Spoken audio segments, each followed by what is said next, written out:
Hello, everybody, and welcome to the newest indoor adventure in Rime of the Frostmaiden, Part 34, Doom of Ythryn. Today is October 17th, 2021, and you are loved, just like the shirt says. It is a very important thing that we like to remind each and every single one of our viewers and listeners at the beginning of each and every single one of these games. If this is your first time joining us, you can go to youtube.com/indooradventures to check up on all of the VODs of each of the games that we have played up until this point, or you can go towards anywhere audiocasts are made available for free. You can find us there under the same moniker. And speaking of things that are being made available for free, if you go to patreon.com/indooradventures, you can check up on our after show called Nights in the Courtyard, where we answer questions not only from the community, but also from each other. So if you have any questions that you would like to ask myself or any of these other fine folk, feel free to join us on their Discord. You can find the link in the Twitch chat. I hope that it posts to the side over there or anywhere, or in the description of this video or audio cast down below. But hypothetically speaking, let's say you already support us on YouTube and Twitch and Twitter and all of those other places, and you're trying to think to yourself, well, where can I go to help support this fantastic show even more? Guess what, buddy? I got your back. Quite literally, in fact, because if you go to indooradventure.redbubble.com, we got t-shirts, we got posters, we got mugs, we got crop tops, throw pillows, shower curtains, aprons, clocks, and most importantly, in the year of everlasting 2021, we got face masks. That's right, we got face masks with the symbol of Tiamat upon them, designed by our very own Cyberwolf 1201, where all the proceeds from those masks end up going to help support Doctors Without Borders. So if you would like to help support a good cause or possibly help support the show, you can again go to indooradventure.redbubble.com. That is indooradventure, no S at the end, .redbubble.com. But that is it for my opening spiel. So hey, Satan, who are you playing today? Hi everyone, my name is Satan, and tonight I will be playing Kuori, the Goliath fighter, who is an Eldritch Knight, and is very excited to see her pretty purple dryad lady friend again. Oh, hi everybody, it's me, LizMac, and I will be playing our Sweet Bean Rock Gnome cleric, Lydia. Super excited. We hit level 9! Ah! Super pumped. Yeah, we both use she, her pronouns. That was the other part. And I am the indoor adventurer, he, him, and tonight I shall be playing as Hart, the wood elf druid. We both use he, him. And hey everybody, I'm Wings, also known as Danae Keener. I'm going to be your DM for tonight. I use she, her pronouns. Let's get right back into it. I believe when we last left off, you had just gotten through the Caves of Hunger. It's why you're at level 9 now. It's because you finished up the Caves of Hunger, and so you've leveled up. And you're ready to descend into Ythryn.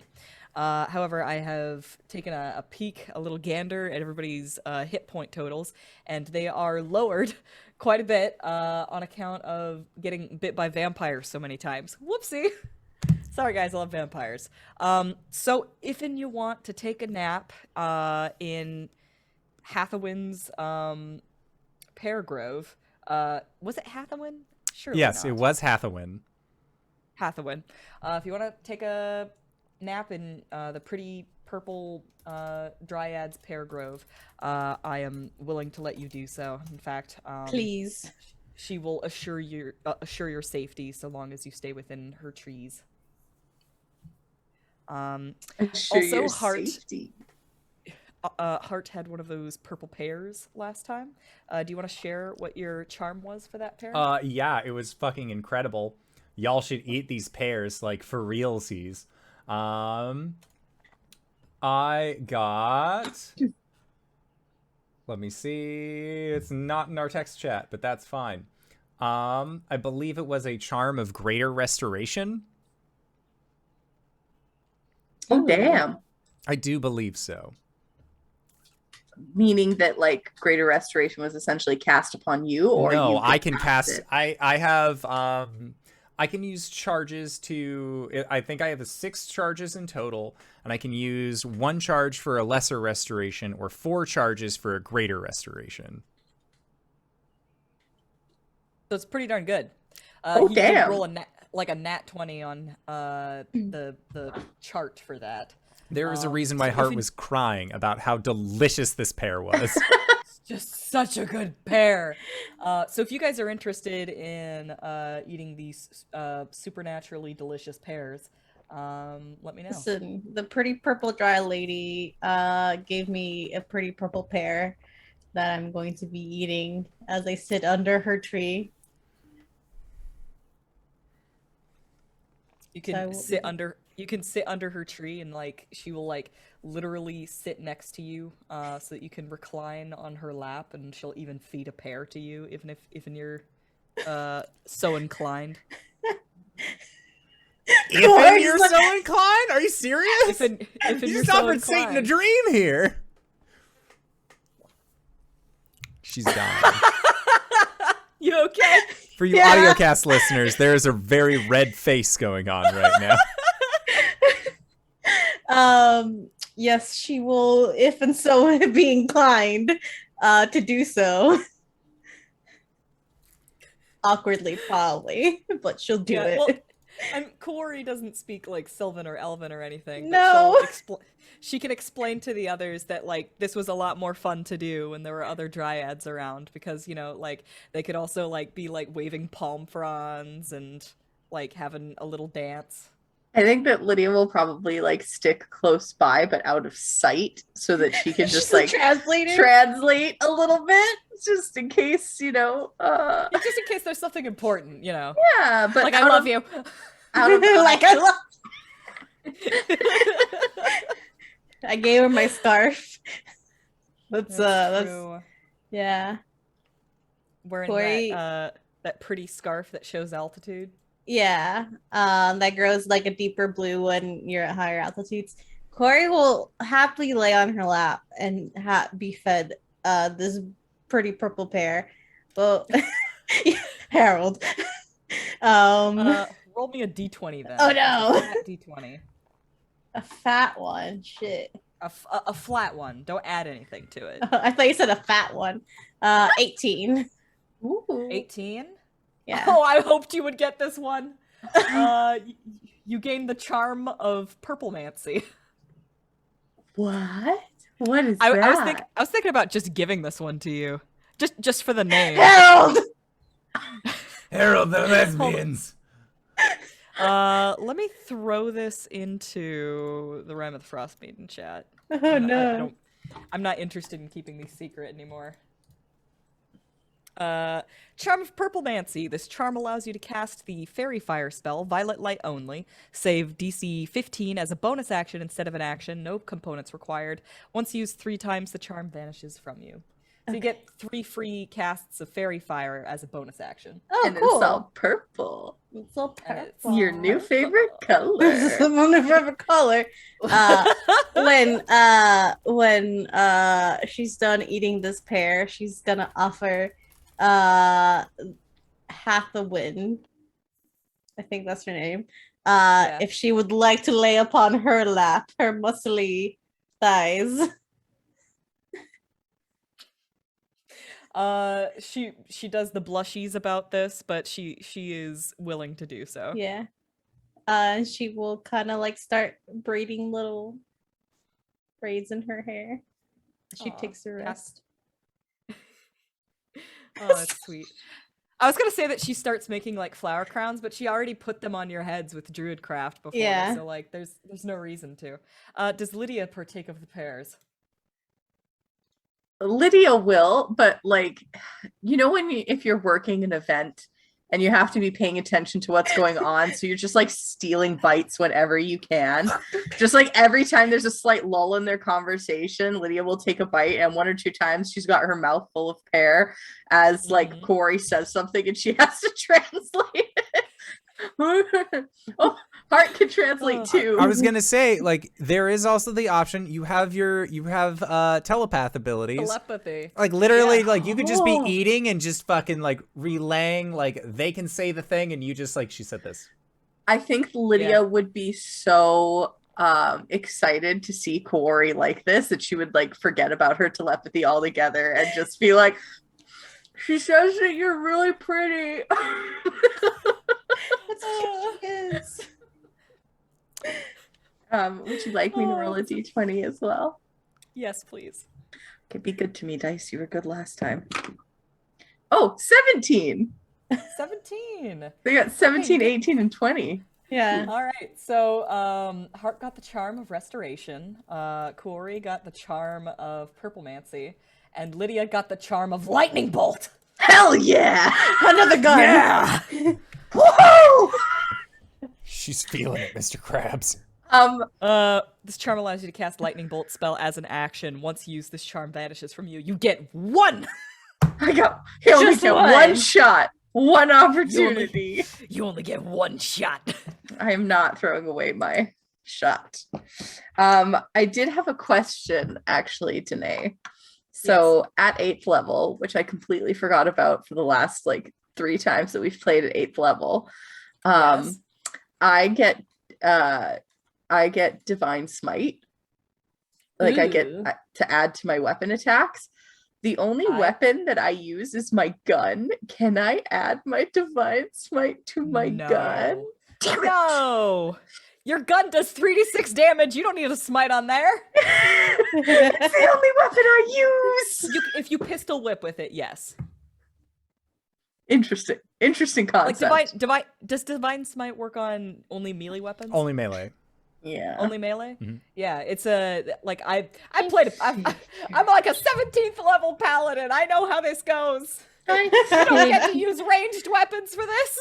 I figured, but also thought that I would just check because But yeah, a question unasked goes unanswered. Yeah, of course. If you pistol whip with it, I will let you just act like it's a dagger, but do bludgeoning damage. Does like a club Divine do strike, a yeah. D4? Like I think a club does a D4, right? I think so. Yeah, if you pistol whip with it, I'll let you treat it as a club. Or, She just does the fucking shit. What's the Keanu Reeves movie where he's just fighting everyone? John Wick. John Wick, where he just runs out of bullets and just throws the fucking gun at the dude. Essentially, yes. To be fair, it does just say. To be fair, it does just say once on each of your turns when you hit a creature with a weapon attack. It does not say melee, which is why I asked. That sounds truncated. Hold on, let me look at divine smite myself. It's divine strike, not divine Divine smite. strike. Yes, That's different. That's the kind of different I don't want. I'm gonna make this gun so fucking powerful. It's a shotgun now. You might. You might. Give me an extra D8 radiant damage. Is that a spell? No, it's an ability that I get at 8th level. It's under my Blessed Strikes. features and traits. Features and traits near the bottom. Look up cleric. That's Okay, hold from on. your 8th level cleric ability, correct? Yes, Blessed it is. Strikes. You are blessed with divine might in battle. When a creature takes damage from you, from one of your cantrips or weapon attacks, you can also deal 1d8 radiant damage. Once you deal this damage, you cannot use this feature again until the start of your next turn. That's hell yeah. not. Absolutely. Yes, you can put that onto your gun. Totally. Sorry, I thought it was a smite, which works. Yeah, I did. To be fair, I did say smite. That's on me. I said smite. It's in my thing. It says divine strike. So yeah, you didn't have to ask. You could just do that shit. So divine strike is specifically for the Twilight domain. yes. Whereas the other one, the Blessed Strike, is part of like your overall cleric. So I think it just does. It replaces it. It doesn't stack.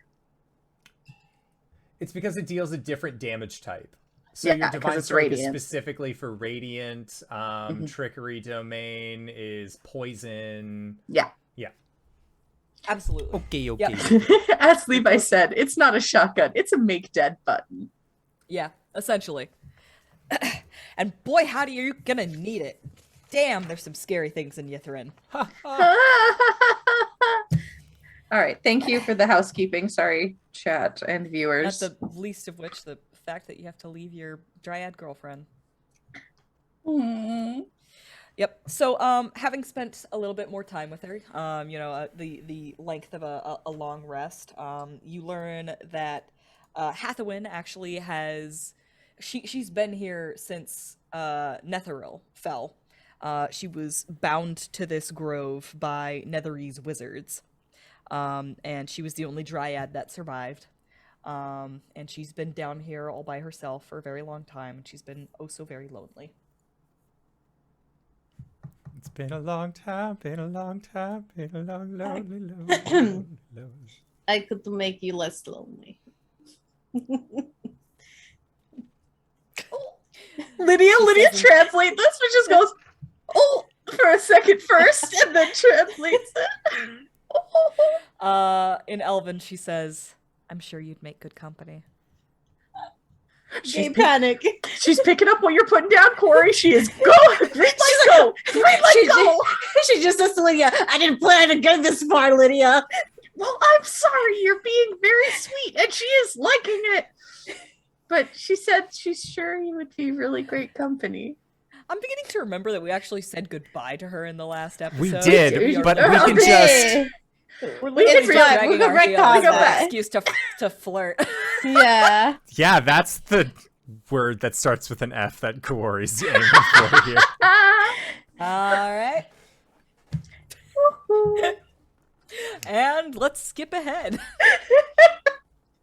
No, she's not gonna do that. She's a lady. She's a gentleman. She's gonna give her a kiss on the cheek. Sorry. I just think that's cute. That wasn't in character. That was wings.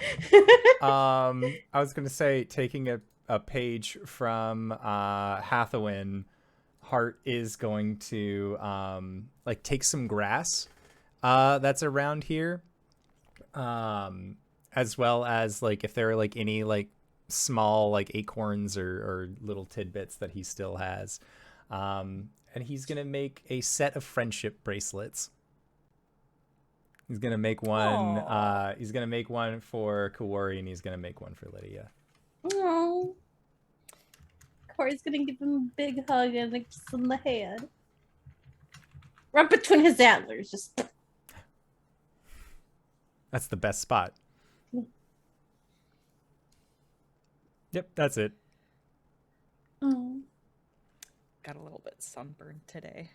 Oh no. I'm okay. Watch. I can tell because your chest is the same color as your hair. Yep. It's fine. Don't worry about it. It's fine. It's fine. It's fine. Conceal, don't feel. Don't let it show. Don't let it show. This is fine. Oh god, everything disappeared. Okay, now I'm back. Okay. Short rest. Short Rest. long rest. Long rest. Long rest? If you want I to get your get hit this- points back. I guess You can get away with a long rest. You're gonna want your hit point maximums back, I think. Okay. Unless that can be fixed with like a restoration or something. Danae says long rest. I'm gonna take a long rest. I took a long rest. I was cuddling with Hathawin. I was letting her lay on my broad chest, lay her head on my bosom. Hathawin gladly lays her head on your bosom and eventually falls asleep. Dryads don't have to sleep, but it's fun. Yeah. Listen, y'all think Corey's trying to get like frat guys, like something? No, she's just trying to be cute. This is a lady. She's got to treat her like a lady. She's a lady. Sorry, I'm very. My energy came back just now for the pretty Alright. purple lady. Is there anything else that you guys wanted to do before leaving the pretty purple lady's pretty purple hair garden? Grove. Orchard. Yes. She is.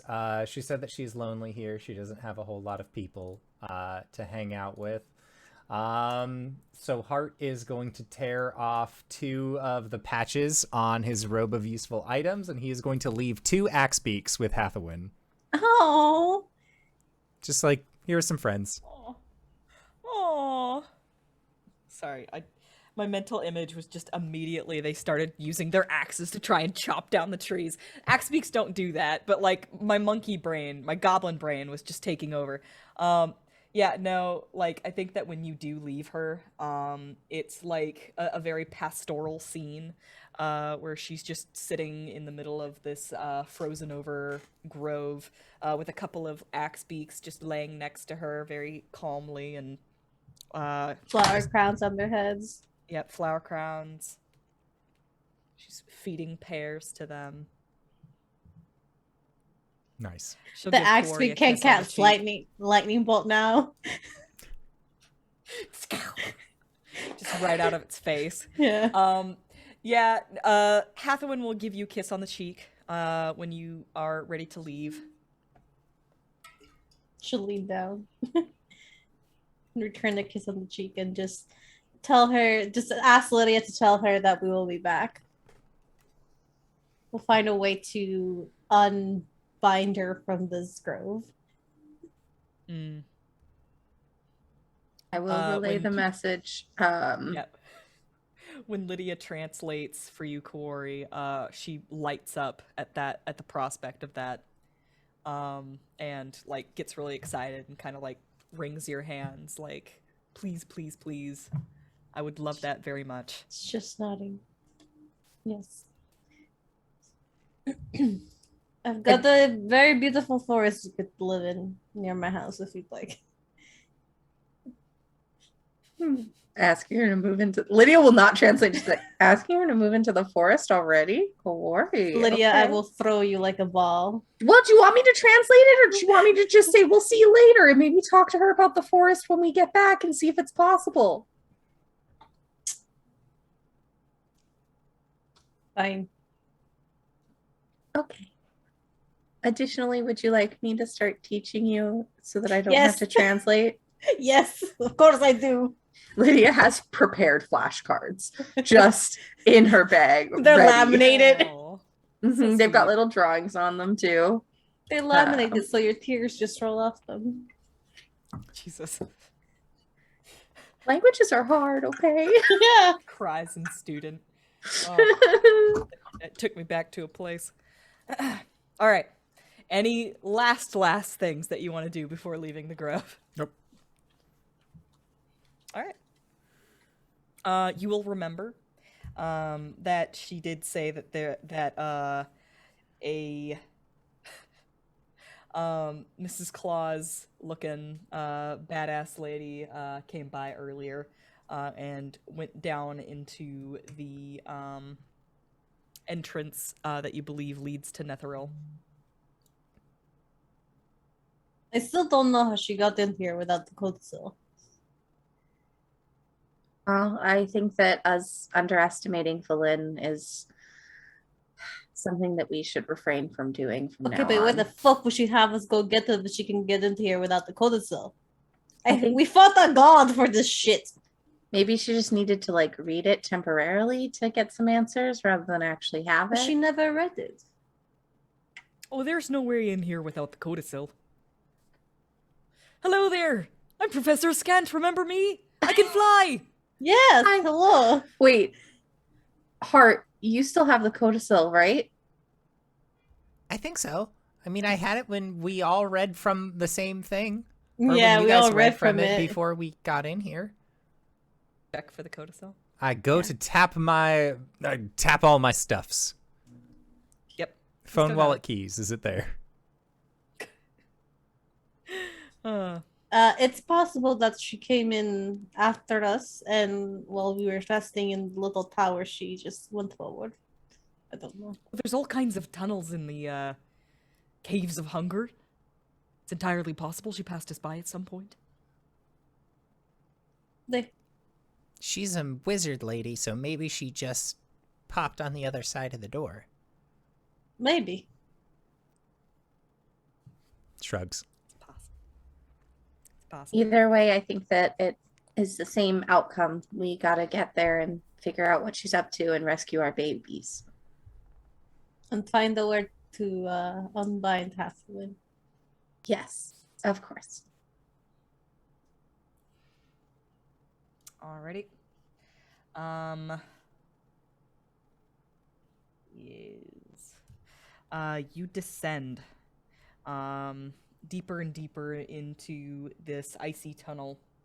You can hear the cricking and cracking of settling ice, and the echoes and whispers of the caves of hunger, which have now begun to crawl back into your minds now that you have left the relative safety of Hathawin's grove. you eventually come to a place where the tunnel opens up, and you are met with the sight of a large, flat disc, probably a couple of miles across. There's a very large spire in the center, and then just like on that disc around the spire is buildings and rubble. As you come across the city of Ythryn, there is a great glowing light coming from the foot of this spire in the center of the city, and it is just absolutely radiant.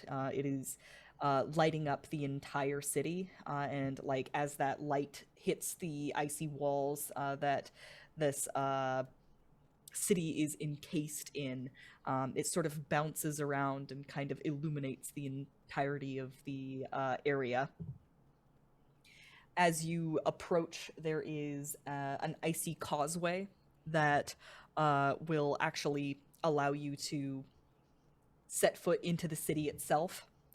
You'll also find that surrounding this disc that is the city are, it's 11, I think. 1, 2, 3, 4. There's supposed to be 11 of them, but the whole thing is kind of on an incline as it is. And about half to a third of this city is just kind of covered in ice and snow, as the whole thing is just sort of buried like at roughly a 30-degree angle into the Reged Glacier. And there it lies before you. This enormous city buried in ice. Wow. Quite amazing, I will say. It really is. And like to see it, so much of it buried within the glacier itself. I guess that Halfwin wasn't kidding when she said she'd been here for a long time. Yes.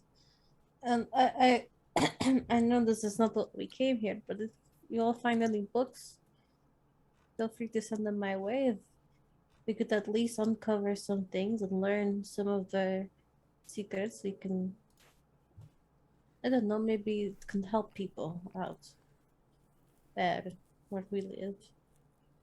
Yeah. Yeah, I'll keep my eye peeled for anything book related as well. Just doing a quick scan, does Lydia see any sort of movement or signs of life in the near vicinity? Give me a perception check. I'm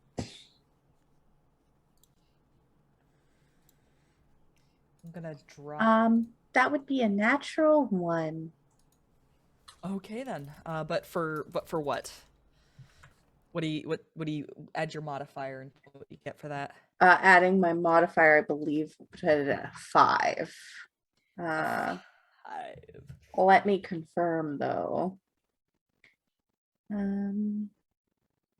Perception, yeah, I would put it at 5. My perception is plus 4. Roughly. Okay. This thing looks dead as a doornail. Like from where you're standing, like that icy causeway has a bit of a run up. So you're like, you have to go a little bit closer until you can see any actual movement.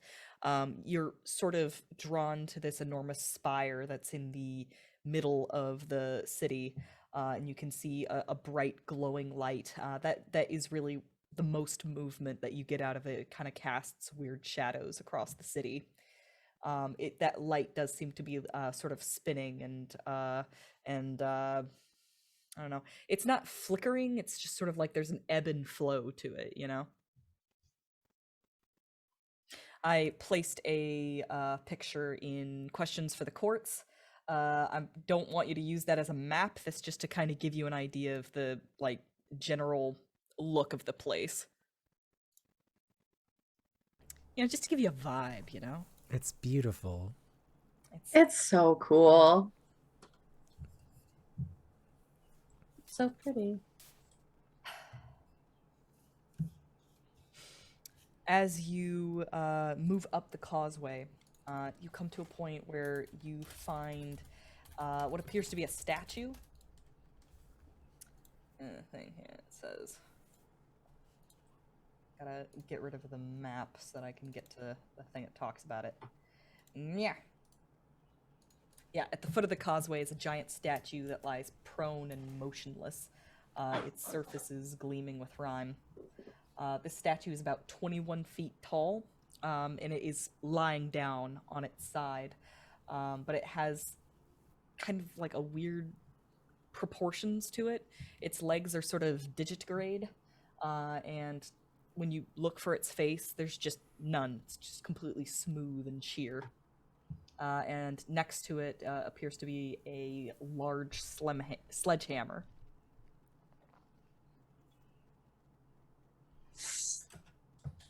Otherwise, it's just a faceless, misshapen giant made of stone. Let me see if I have anything to say about that. I don't. Hart is going to use a second level spell for Pass Without Trace. So y'all don't forget to add +10 to your stealths. Try and be as sneaky as possible. That idea. I'm just going to assume that as you're moving through the necropolis, you are exploring very carefully. Yes. Yeah, I think that we're not in any specific rush, so we're being very methodical to look for things. Lydia's keeping an eye open for any books because Kawari specifically asked. And any sign of, like, the other thing that Lydia would be hyper focused on is any sign of the Lin or the kobolds. Corey's kind of trying to focus on Villain and anything that would indicate this mechanism that we talked about trying to find that creates sunlight for like a whole town. The Mythalar? The Mythalar, yeah. Yeah. Give me an Arcana check. Ooh. Let's see. Natural 20, baby, for a 27. All right. Hey. That's pretty fucking good. So with that, I'll give you that. You know for a fact that Netherese cities were held aloft by Mythalars. So, like, kind of like knowing what they're used for, and kind of having a general idea of what it might look like. Yeah, because we saw it in the thing. Sorry, yeah. Continue. Sorry. Oh, okay, it's fine. You had like all these books, you've done all this research. You can pretty safely conclude that that light coming from the center of the city is the Mythalar. We have to go there, to the center of Ythryn. Yeah, Dun, dun, dun. That would be like right at the beginning, right at the end, right before a commercial break. Yeah. Okay, well, let's try and make our way there as slowly as we can and just as carefully as we can. Try to keep an eye out for anything else that looks like it could be useful. All right. Give me a stealth check then. Yes. Yes.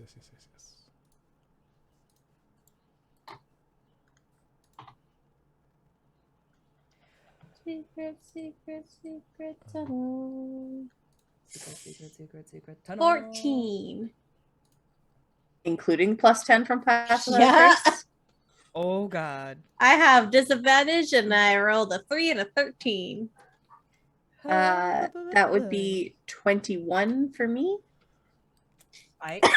Mine was a 16, but that's with the +10, but I was curious if I could possibly sell you on a potential advantage. Mostly because the Nature's Mantle Cloak allows me to hide as a bonus action when I'm in dim lighting. It's all dim here. Could I possibly have advantage based off of that? Because I could just use my hide action or hide bonus action, but I mean, technically, you are already hiding. Sounds good. I don't know. I don't know. I've been very.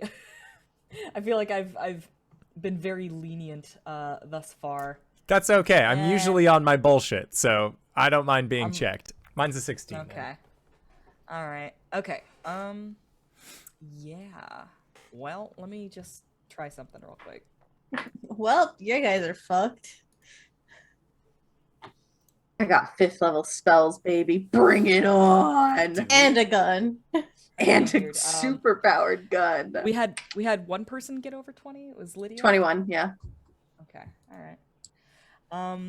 As you are creeping through this necropolis, which is a dead city essentially, you find there's a lot of ice, a lot of snow. Everything's kind of covered in a thick rime, and the whispers that you heard before in the Caves of Hunger have become distant, sort of like traveling to the back of your mind.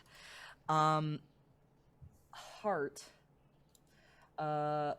I want to say that you're the one. I mean, like, you're always the one who notices things, but especially now since you have the alert feature, you are the first one to notice the sound of claws just sort of scrabbling over stone and over ice. And you turn your head this way and that, trying to ascertain the location or the cause of these things. But each time you turn to look, there's nothing there. It's a bit like you're jumping at shadows. You're not entirely sure where this is coming from. I need everyone to do me a favor and make me a deception check.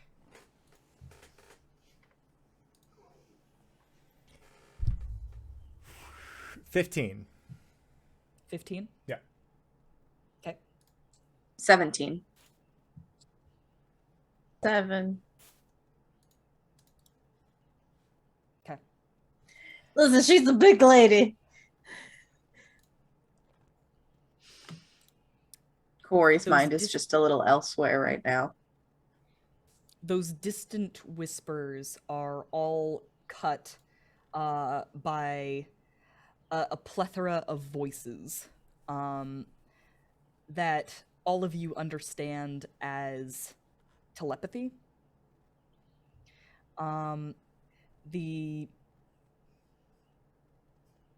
Because you talk to Lydia so often, you understand that this is 100% telepathy.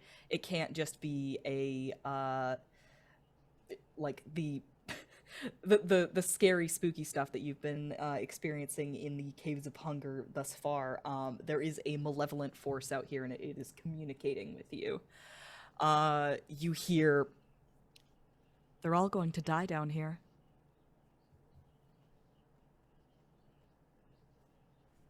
Well, that's ominous. Don't like that. Did you guys hear that? Was that just me? Or did you guys hear it too? Hart nods. He definitely heard this thing. He is very scared. Lydia will hug Hart. An animal. Sorry. Like that, like Lydia has decided to hop up into Hart's arms, a la Scooby-Doo and Shaggy. They're both just like shaking a little bit. Bless. You can't protect them. Look at what you've done. You're a corpse. You've only ever hurt them. There's a reason the dead hate you. Nothing to go back to. You're supposed to be one of them. Nothing without the star. What would they think if they knew what you really were? And at that moment, a shadow falls over you, and you all turn to see a single eye glaring down at you from out of a silhouette perched atop a tower. Give me some initiative rolls. Or you Steven have knows it. advantage. I do Yeah, not you know do. who you are, but you're a real fucking bitch. Please roll with advantage, Kuori, my love. I will. I'm I know doing what that. this is. Okay, good, I'm good, very good, excited good. about this. 17. Um, 6. let me check. Even with my +8 initiative, I got a total of 14. Okay. +8? Yeah. Alert! I get an additional +5 to my initiative rolls. I have alert on like my level 20 gunslinger. She has plus like 17 initiative. Indor, did you take alert instead of an ability score increase at 8th level? Yep. Or no, at 9th level was my ABI. It's fairly All right. certain. Do I? What did Kuori get? I think so. 17. 17. And what did Lydia get? 6. CX. Okay. There is a hunched creature sitting atop a spire, probably about 40 feet up in the air, glaring down at you. At the top of the round, I would like everyone to give me a Constitution saving throw.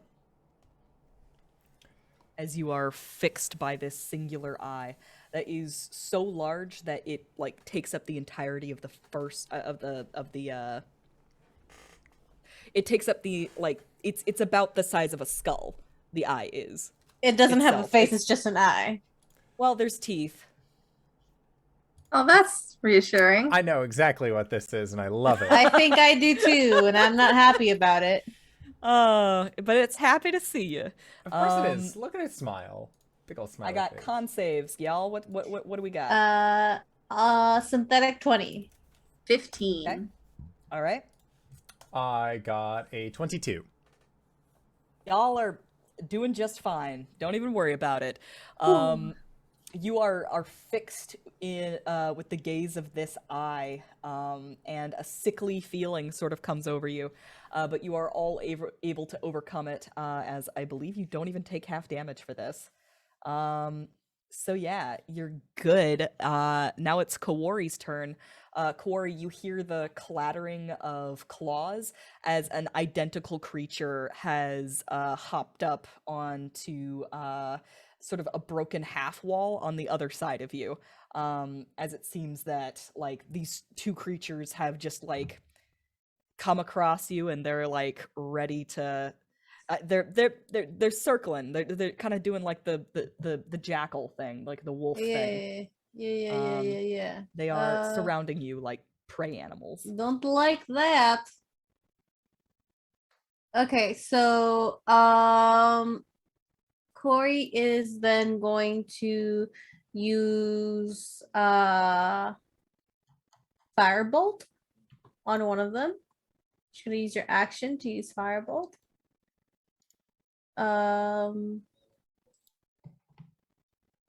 Fuck. Does the 10 hit? A It's 10? almost a 17, yeah. Jeebus, no. I know. But if it was in my thing, where is it? That if I use a cantrip, if I cast a cantrip as an action, I can make a weapon attack as a bonus action. So she's just gonna slash out with her handy dandy longsword +2. Oh boy. Oh no, I rolled damage first. What the fuck? 15 to hit? 15 will hit. Oh, thank Which God. one are you attacking? The one that's kind of like down closer to you, or the Yeah. first one that appeared? The one that's closer because it's like it's with her sword. All right. Can I reroll once? Is that a thing that I have? Yes, I can. Wahahaha. Oh, thank God. 9 points of slashing damage. 9 points of slashing damage. All right. Anything else for you? No, that is all. All right. That second one, you see its strange dark blood just sort of spray off of your sword, and it grimaces at you. It is also going to attempt its rotting gaze. Ooh, don't Please like give me a that. Constitution saving throw. The three of you. 16. Oh, you know what? This only targets one creature. Why am I doing this? This one's for Kawari. Give me a Constitution saving throw. 21. All right, you fine. These things aren't scary at all. Don't worry about it. Hart, it's your turn. And it was one of those things like everyone was having the reaction of having heard all of the same things from these. Hart, he has a very downcast look. Like his head is sort of like tilted forward. His hair is draped over his face. He just looks very sad in the moment. And I think that he very weakly says Burning Star. And then it's like magical girl transformation, like arms kick back, like enters into archer form, and then just like hand out blast, shooting the one that is directly at Kuori. This is all that Burning Star has wanted. I'm gonna start using physical dice. The one that Kawari's engaged with? Yeah, the one that Kawari is engaged with. So let me see. I do not wish to be engaged with this creature. I would like to be engaged with Pretty Purple Lady.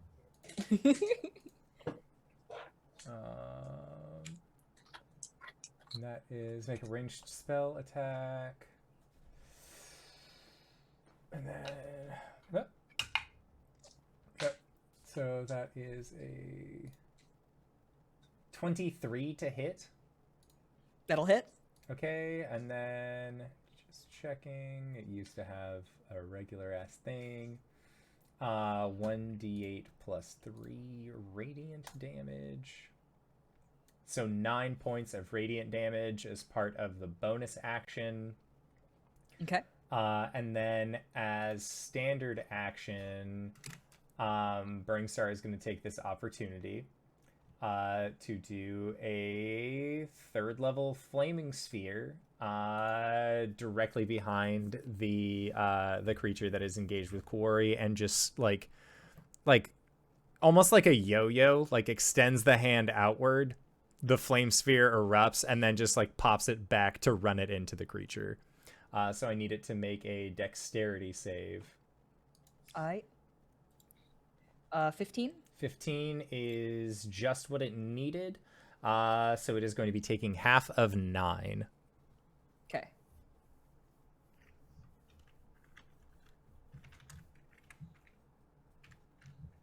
Burning Star is once again in control.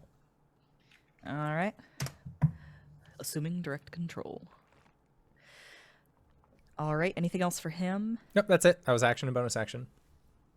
Out of the shadows appear 2 more creatures. One is going to advance on Lydia and slash at her. Oh no! Oh yes, actually. Oh yes. Okay, does an 18 hit? It does. But wait, there's You more. You seem so happy about this. I haven't gotten to use this yet because I haven't been smacked with a melee in a hot minute. But I would like to activate my armor of retaliation. So I need a dexterity saving throw, please. Okay. 11. That does not do it, unfortunately. So that means that this creature takes 3d10 of radiant damage. 6, 12. So that would be 21 points of radiant damage. Owie. All right. Ajibas. Okay. So this Nothic slashes at you from the darkness, and your armor that you forged with your friend out of Chardolin and Brotherhood. What? The powers of God in retaliates. anime. Yeah, watch Retal- Brotherhood, not the original sword version. retaliates against it, and it shrieks as that radiant light burns its flesh, and you can see it swing wildly at you as it blinks at the sudden light. A 9 doesn't hit you, It does but the not. the first attack did do 4 slashing damage. I was just about to say, in all my excitement, I forgot to see how much it hurt me. Yeah. No, I remembered. I got you. Thank you. A second one does advance on Hart and will claw at Burning Star as he is right now. 17 to hit. Yes. All right, that's going to be 5 slashing damage. And then a second attack, 19 to hit. Yeah, that hits as well. 4 slashing damage. All right, so each one of you has a one-eyed creature on you, and there is a fourth sort of looming above on a tower. Lydia, it is your turn. Okay. Lydia is trying to assess the situation. Her armor is sort of glowing with this faint pulsing silver and lavender energy from retaliating. And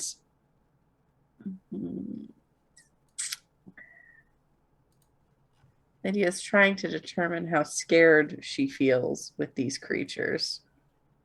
Did Kuori, you got smacked by one, correct? No, No? I smacked one. Okay, I will hold off. Lydia will use her. I'm going to use my bonus action, and once again, you see a familiar sight of raven wings unfurling from the fur top of the coat from Lydia as she flies into the air 20 feet just above Kawari. Engaging. Are you disengaging? Oh, yes. Because you will provoke unless you do. Nah, I'll take it. I'll take the opportunity. Attack of opportunity. 23 to hit. That hits. 4 slashing damage. Cool. These guys sound really scary right up until the damage hits you. I have like 23 to hit. Oh god, I've made an error. So I'm now 20 feet above, directly above, and Lydia's just going to pet her weasel as she takes the gun. She's gonna fire point blank at it from 20 feet up, straight down. With the laser pistol. Does a 16 hit? Yes. Excellent. I'm sorry, which one are you attacking? The one that I just took an opportunity attack from. Cool. So that means 3d6 plus 1d8 because I'm going to use my divine strike. Okay.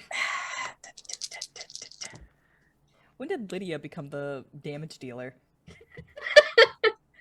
When Kuori started rolling really badly. That would be 18 points of radiant damage. Aight. And that's it for my turn. Damn. You scary. Top of the round, that creature sitting atop the spire, you can see that giant orb of an eye just sort of like twitching and moving to look at various parts of the battlefield, just sort of shivering and breathing heavily as it tries to decide which target to pick. And then Lydia goes shooting up into the air and its eye fixes upon her. Give me another Constitution saving throw. I'm in danger. One of these days it'll hit. Okay, Constitution saving throw. Okay, I got a +3. A natural 20. Holy Dirty shit. 20.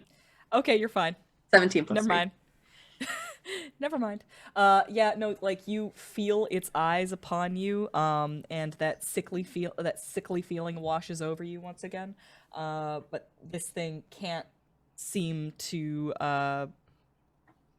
overcome your constitution. You're built of sterner stuff than that. Kawari, it's your turn. Mm, she's going to hit. She's going to oof, that could, but also how okay.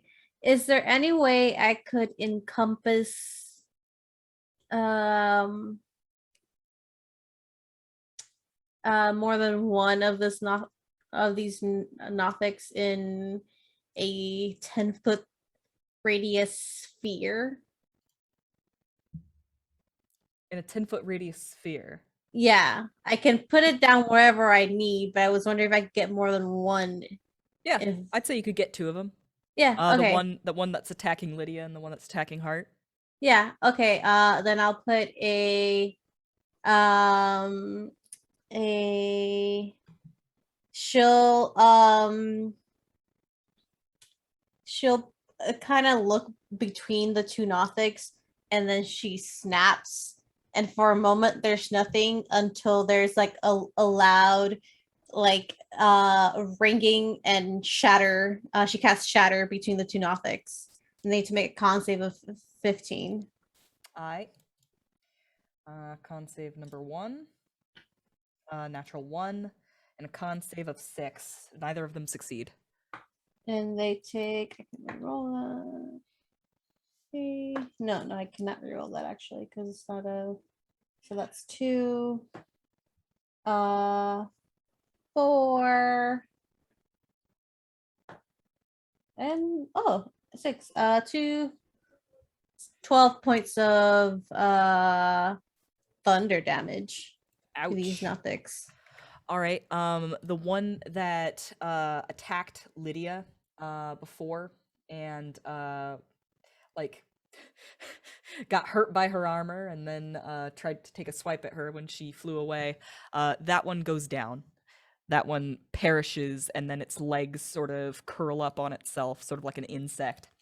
And that eye has no lid. It just sort of like kind of fades and like It's a milky whitish thing. well, a film of death sort of kind of covers it. Anything else for you, Kuori? No, that is all she can do right now. All right, well, your dance partner would like to tango. 16 to hit. Does not hit. Joke's on you. I don't know how to tango. And a 15 to hit. It does not hit. Haha. All right, that's Hart's Maybe turn. you don't know how to tango. Question, did it move at all? Nope. All right, sweet. If it ended its turn where it last was, it needs to make a dexterity save because of the flaming sphere. All right, 7. 7, that is a failure, so it is going to be taking 11 points of fire damage. All right, these guys aren't rolling super great. It's not looking too hot. Okay, bonus action, I am going to make a ranged spell attack with my archer form. That's a 23 to hit. And then that is going to be for 8 points of radiant damage on that same one. All right. Still up? No, he is also dead. Okay. And then moving the flaming sphere, it is going to ram into the one that has been aggressing onto me. I need it to make a dexterity save. All right. 16. It takes half of 5. All right. That's it. Okay. Well, that guy is going to sort of skirt away from that flaming sphere and move in such a way that he is still adjacent to you. He's going to basically jump away from the sphere and just like take a slash at you at the same time. Okay. And when I say a slash, I do mean 2 of those. Both of those are dirty 20s. The first one's going to do 7 slashing damage, and the second one's going to do 9. And as it does so, you can hear it just sort of chattering its teeth as you get a telepathic message. It just seems to be repeating to itself over and over again. For us to know, for us to know, for us to know, for us to know, for us to know. Great. Excellent. That is it, and it is Lydia's turn.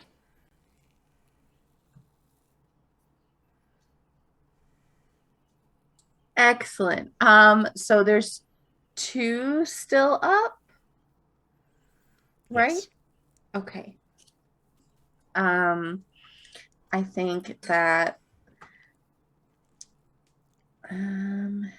Lydia will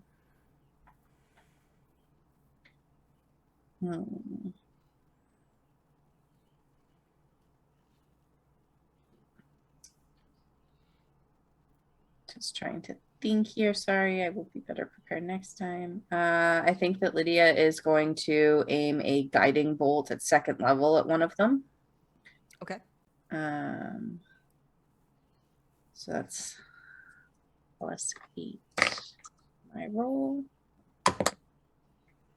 It's a natural 19, so 27 to hit. Totally hits, absolutely. Okay, so that's 5d6 lightning, or 5d6 radiant damage for a total of 16. Ooh, that's a couple ones. So it's 16 points of radiant damage, and then I think that Lydia would just probably fly as close, like above, staying 20 feet in the air above, but closer to the 2 remaining enemies and farther away from the one that keeps staring at her unpleasantly. It's evading It's its leering looking at gaze. me. I do not wish to No. be perceived. Do not perceive. Okay. So that is you. At the top of the round, the leering one atop the tower is going to turn its gaze upon Hart. Turn its wretched gaze upon him. I would like a Constitution saving throw, please. That's an 11 unless it's against being charmed or magically put to sleep. Nope. Okay, 11. All right, you're going to take 12 necrotic damage as its rotting gaze finally takes hold. Just sort of a leprous black mold begins to crawl across your skin. I want to say that what this looks like is like part of Burning Star's like hand starts to turn more like it fades back into Hart's hand, and you can see that that leprous condition sort of wash over it, and then the mask snaps back and Burning Star is back. Okay. I'm here for it. So that's him. Kawari, it's your turn. There is a Nothic on the ground, engaged with Hart, and a Nothic still leering up from atop the tower. Okay. The one on the ground looks worse off. Kuori is going to use her action to cast a cantrip. I need them. Actually, no, this is the roll one. To hit. That is 21. 21 to Yes. hit? Yes. All right, and the one on the ground and one on the tower. The tower with Tower. a All right. firebolt. Yep, that hits. And that is 2d10, so that's 8. And 6. 8 and 6 makes 14. Yes. All right. Points of fire damage. And then she's going to use her bonus action to make a weapon attack at the one on the ground. Okay. That is Non-natural 20. Nice. Totally hits. No, actually, it's 24. I know, sorry. You're okay. I was just trying to get the maths right. No, you're right. I can reroll ones. Okay, that's a little better. That's a 3 plus 6. That's 9 points of slashing damage with my magical weapon. You said 9 points? Yes. Okay. That one is barely holding on. Hart, it's your turn. Hart, kill it! Being a little bitch. Hart isn't here right now. Burning star. So, yeah, flaming sphere will shift over. Or actually, no, because I have one on me. The one that's barely alive is the one that's not on me, correct? The one that's barely alive, it's on you. Oh, okay, yeah. Yes. Then just The like other the one is flaming still- sphere just like whips around. So I need a dex save. Okay. 20. Okay, Dirty. 20 is going to save. It takes half of 13 points of fire damage. That's 6. Yes. Just enough to drop it. Okay. So you just like bowl it over. It's the one that's going for us to know, for us to.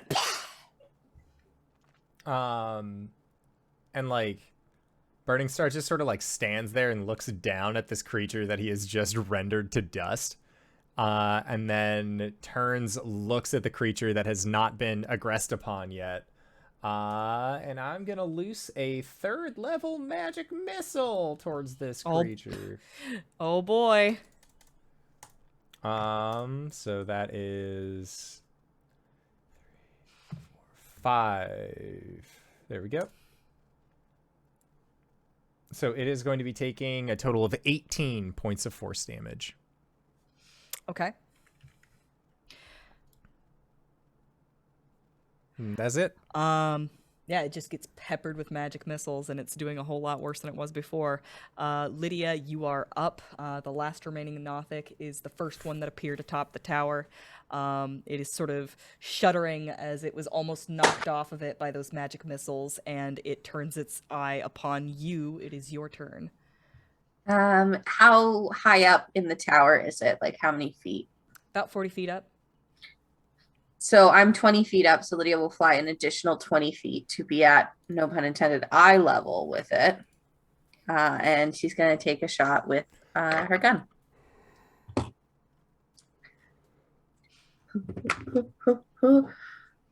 Does 18 hit? 18, yes. Okay, and it's a new round, so I can once again use Divine Strike.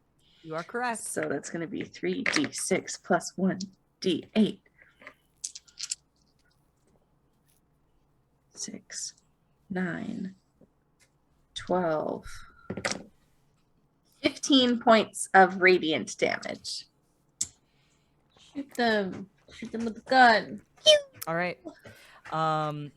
As you get up close to it, you can hear it sort of chattering to itself. The secrets are ours. We are the secret. And it just slumps off of the tower and falls to the ground with a meaty thud. You are surrounded by some really nasty, spiny eyeball creatures. Anybody who cares to can roll me an Arcana check to know what these are. Kawari with advantage on account of your studies. 21. Damn. 26. All right. We got high Arcana in this room. Because I'm pretty sure Hearts is pretty high too. Burning Star Burning has Star- no care about what Has these no things reason. are. Yeah. All right. So, thank you. I've been delivered The greatest sister been ever, I delivered. love you! I've been delivered a Taco Bell. Thank you for this Baja Blast. You've been Baja blessed this day. I've been Baja blessed this day. I need to put Taco Bell in questions in the courts. Okay. So, two of you rolled very well on your Arcana checks. You, as spellcasters, basically, you have been told bedtime stories intended to make sure that you do not look too deep into the abyss, lest it may look back. Nothics are what you turn into if you dig too deep into the secrets of Arcana. I want to say that, like, Kuori, you've been told many stories, by the Goliath tribe about, like, you know, those wizards, they turn into monstrous creatures when they get in over their heads. And you don't want to do that, do you? And Nothics are No. one of the things that do that. So I don't want to. I do not want to do that. Of course not. Do not look at me. do not perceive. Do not perceive me. But yes, a Nothic is a creature that craves secrets, and with its weird insight ability is able to pry it from unwilling minds. And Netherese was a place filled with wizards, looking deep into the secrets of Arcana. So it kind of tracks for this place to be overrun with them. Well, shit. We're going to have to be careful. There's more of these things going around. And clearly they're not friendly. She has like she's trying to be like on alert, but it's clear that the insidious thoughts that they put in their heads kind of like not a happy shaken. camper. Yeah. Shaken a little bit. Yeah. That makes sense. Burning Star just holds up a hand, and you see like 4 small stars in their open palm that just turn into 4 potions of healing as I use one of my patches from the robe of useful items. All right. I shall keep mine because I was not hit at all. Yeah, I was only hit a little bit, so All right, I'm gonna fucking chuck these then. Don't worry about me. Do you need some? Does Burning Star look hurt? Burning Star definitely looks what one would consider bloody. They are bleeding starlight. Oh, okay. Well, then here you go. Lydia will walk up and sort of like very sheepishly touch Burning Star's wrist and smack you with a Cure Wounds at 3rd level for 15 points of healing. Okay, and consumed 2 potions for a total of 4 HP each. So I'm okay. I'm okay again. Okay. All right. Okay. Good. I want to say that you all are sort of patching each other up and sort of shaking off the unsettling experience you had with the Nothics. You're standing in the middle of this ruined city, and you're like kind of in the middle of a long street of ruined houses, and you see a movement in the corner of your eye. When you look up to the end of the street, you see someone just sort of casually walking like down a perpendicular street. And as they come into view, you recognize the white hair, the long, now what seems to be charred cloak, and the pitter-patter of not a goblin, a kobold retinue. And she turns to look at you, and you can see her eye-patched face as Valen Harpel just sort of casually walks into view and then looks at you with surprise. My babies! What's up, bitch? And I think that's where we're going to go on break.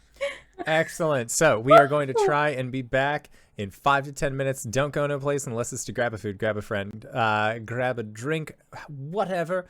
And we shall return shortly. But in the meantime, love you guys. We'll see you soon. All right, everybody. Bye. And we're back. Hello, everybody, and welcome. I'm still not used to my light not blaring me in the eyes right now, so like I'm having a good time. This is great. Wings, take us away. All right, when we last left off, you had just finished fighting some Nothics after they said some very bad, no good things in you brains, and then you saw an old friend. Surprise, bitch! And yes. As you come across badass Mrs. Claus herself, Valyn Harpel sort of looks at you in surprise, and you see her snap her fingers, and the kobolds all sort of like form up in a line, and they just keep on snapping and coming towards you. No, that doesn't happen. Sorry. She snaps her Frost side fingers. story. They form up. Wow. And all the kobolds are kind of like holding their weapons, looking a little bit nervous, like, I don't really want to fight these guys. They But taught us how to read. she does not give the command to attack. She just kind of holds a hand up and she says, "Hello." Hi. Fancy running into you here. How'd you get in? Someone left the door open. I told you guys. I'm assuming that was you? Yeah. Right. So about what happened on the Isle of Solstice. You mean leaving us for dead and stealing our well? Yeah. To be fair, I thought that you definitely were going to die. Well, we advised you- didn't. I advised you against fighting that thing. How is your brush with divinity? Enlightening, Great. I hope. Oh yeah. I'm definitely a cold hard bitch right now after my after the blessing I got. Made some new friends, you know. Took her rock, you know. It's my friend now. So Sorry. that's how we got here after you took our whale. So Oh, God. You meant the bird. Sorry. Yeah, I Out of meant the character. bird. I was all like, that's a mean thing to call Professor Scant. No, we love Professor. We love Professor Scat.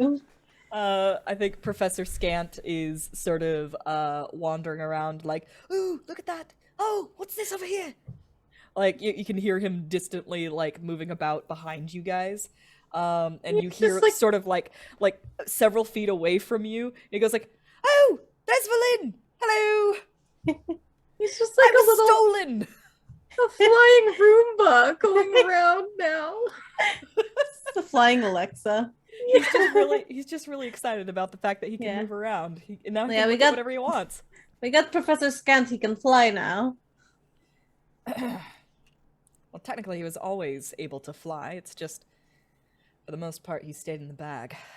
She sort of like looks over, like at him, past you guys, and she's like, "Well, I'm willing to look past the fact that you stole Professor Scant, if you're willing to look past the unfortunate situation with the whale." We didn't steal Professor Scant. You left him Well- and we found him. And I didn't steal your whale. I No, you definitely took our whale. Whale, whale, whale. If it isn't the consequences of your actions. I was leaving a very unfortunate situation safely behind me. We were literally like 5 minutes behind you. All you had to do was look back. Let's let bygones be bygones. You're not the one that was stranded on a fucking island. You know what? I'm going to calm down. I'm going to calm down. We're not here to fight you unless you're here to fight us. I'd prefer not to have a fight if we can help it. Listen, if we kill the god, you do not. I don't know. Maybe we won't be able to fight you either. You look pretty badass, I will say that. I think while this is like all going on, Lydia is just like waving at all the kobolds and saying hello to them. Aw. That is really sweet. I think that as each one is addressed, they kind of like break formation just for a second to wave back at you and then form back up again, you know, because they're working. We're not going to fight you, Valyn. We just want to get the thing that I keep forgetting the name off on a character. The Mythalar? Yeah, we just want to get the Mythalar. And unless that is also your objective, I don't see why we should fight. I don't see any reason to fight either. I can leave the Mythalar alone. I have other things to attend to within the city. Like, Other things like what? I have my own studies to do. I'm fine with letting bygones be bygones, Celine, but secrecy will not get you there. Not with us. If it's true and your studies don't interfere with us getting the Mythalar and aren't going to cause harm to people, then that's great and dandy. But you have not proven very trustworthy, to be completely honest. And I don't think that you have the luxury of keeping things to yourself until you earn that trust with us back. Letting us know why you're here would be a good stepping stone to that. Fine. If trust is an issue, then a bit of transparency might be welcome. To get at what I... to get at the... hold on, give me a second. Words aren't coming super great to me tonight. I think I got like 4 or 5 hours of sleep last night. Did you get I'm doing a lot of blasted? stuttering. Okay. Hold on. Recalibrating. And we're back. In order to get at the subject that you are more interested in, I need to do a little bit of explaining. She starts to walk towards you, and the kobolds sort of skitter along behind her. She points in the direction of that spire in the center of the city. If you are looking to get in with the Mythalar, you will find that to be very difficult, considering that there is a force field surrounding the spire. It seems that the wizards of Netherese were a bit paranoid about letting those who are not avid practitioners of the arcane arts near their most prized possessions. Makes sense. So in order to enter the spire, we will need to find, we will need to find 8 smaller towers, one for each school of magic.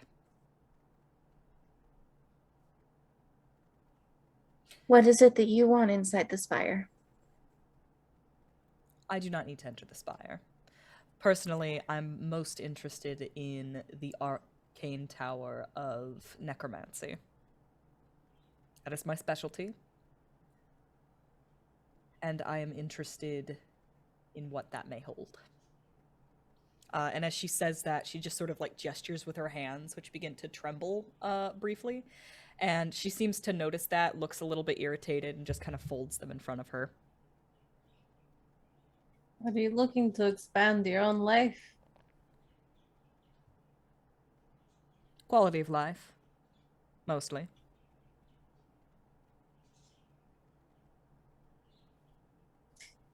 You've seen what happens to wizards who reach beyond their means. And she just sort of gestures at the dead Nothics surrounding you. Is that what's happening to you? She waves. She like literally just sort of like as though she's been sort of offended by that accusation, and she says, "Of course not." I mean, you only have one eye. I'm just saying. No.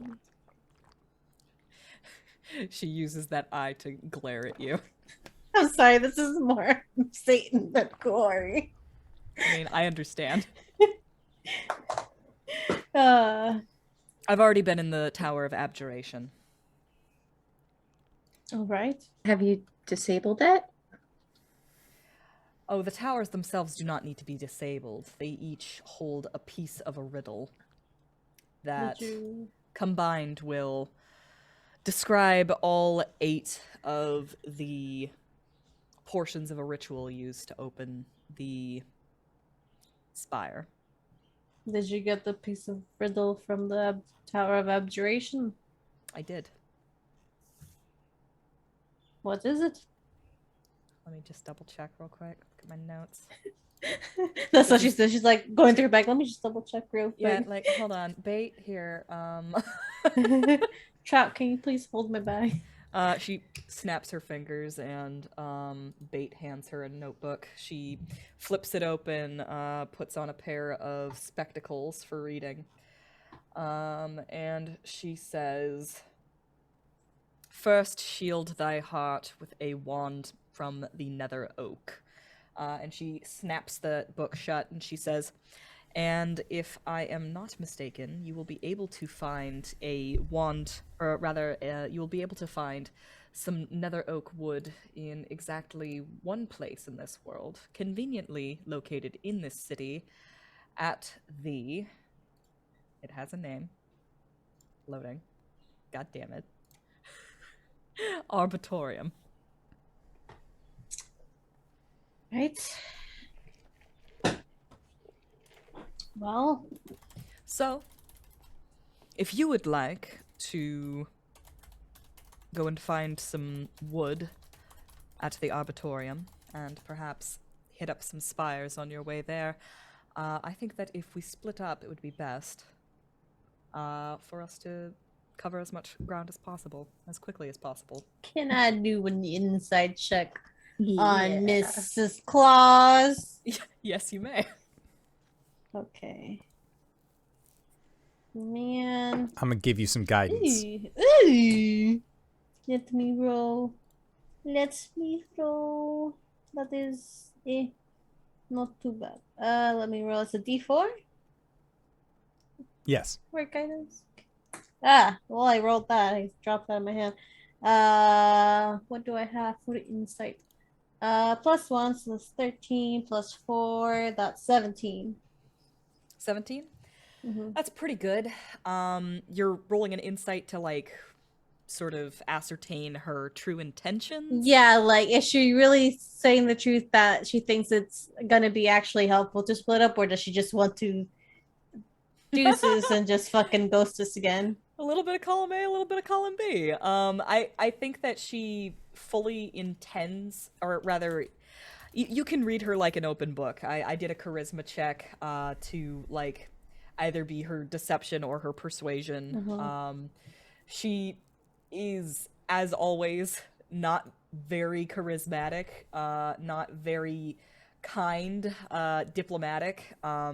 She does come across as kind of an asshole, but you do find her to be truthful, that she intends to look for towers and meet up with you again later. If she finds some sort of advantage, you don't doubt that she would take advantage of it. But she's not, like, trying to lure you into a trap or anything. Mm-hmm. Noticing your appraising gaze, she will say, "Look, it's only a matter of time before the rest of the Arcane Brotherhood slides in through that door that we left wide open, and I would like to get in and out of here before they arrive." All right. I understand. But just so that we don't have a repeat incident, I think that we need a little bit of collateral. And Lydia will go up and stand in between Bait and Trout and hold both of their little hands. So these two are going to come and hang out with us, just so that I know that you're not going to disappear when you find what you're looking for and leave us stranded again. All right. She looks a little irritated at this, and she says, "Very well. If that will assuage your fears." It would. Thank you. And Lydia will just, like, walk Trout and Bait back to Holding our their group, little holding their hands. little Wasn't hands. she on a bridge much higher up than we Oh. were? No. She was No. getting Okay, closer to good, you good. guys. I was going to say, I'll fly up there and get them if I have to. These my boys. Piggyback, boys. Piggyback. just gonna slowly confiscate kobolds until you've got all of them. Yep. Do you guys remember if little cutie left with Stag or if she got him back? Little cutie stayed on Stag the whole All right. time. Just never left that little papoose. I guess I will never see that guy again. All right. Little cutie. Wait, did Stag ride the rock with you guys? You didn't leave him on that island, right? No. He rode the rock with us. And Just then he double- went his just- own way. Just rewinding my brain a little bit, making sure I am keeping track of where all those critters are. Okay, you've got trout and bait. Yeah. Trout and bait are with us. All right, hook, squid, and tackle will stick with Valin then. Look, Squid and Tackle, I forgot their names. Did I take trout and bait because they were the two I distinctly remembered their names of? No one needs to know. It's a mystery. We'll But never we will- tell. but we will heavily imply it. Okay. I think that she will sort of wave her hand, and well, she doesn't have that ability. That's fine. She'll use Mage Hand instead to sort of draw into the frost on a wall. She just sort of makes like an oval, and then like draws a spire in the middle. She points sort of at the base of the spire and she says, "This is where I found the Tower of Abjuration." You will recognize these towers at sight. They're taller than any buildings around them, fairly secluded, and covered in arcane runes. Okay. Do you have any idea where the arboreum is? I think that you could ask Professor Scant about that. He seems eager to play the tour guide. This is very true. Professor Scant. Oh, hello! Hi. Do you happen to know where the arboreum is here?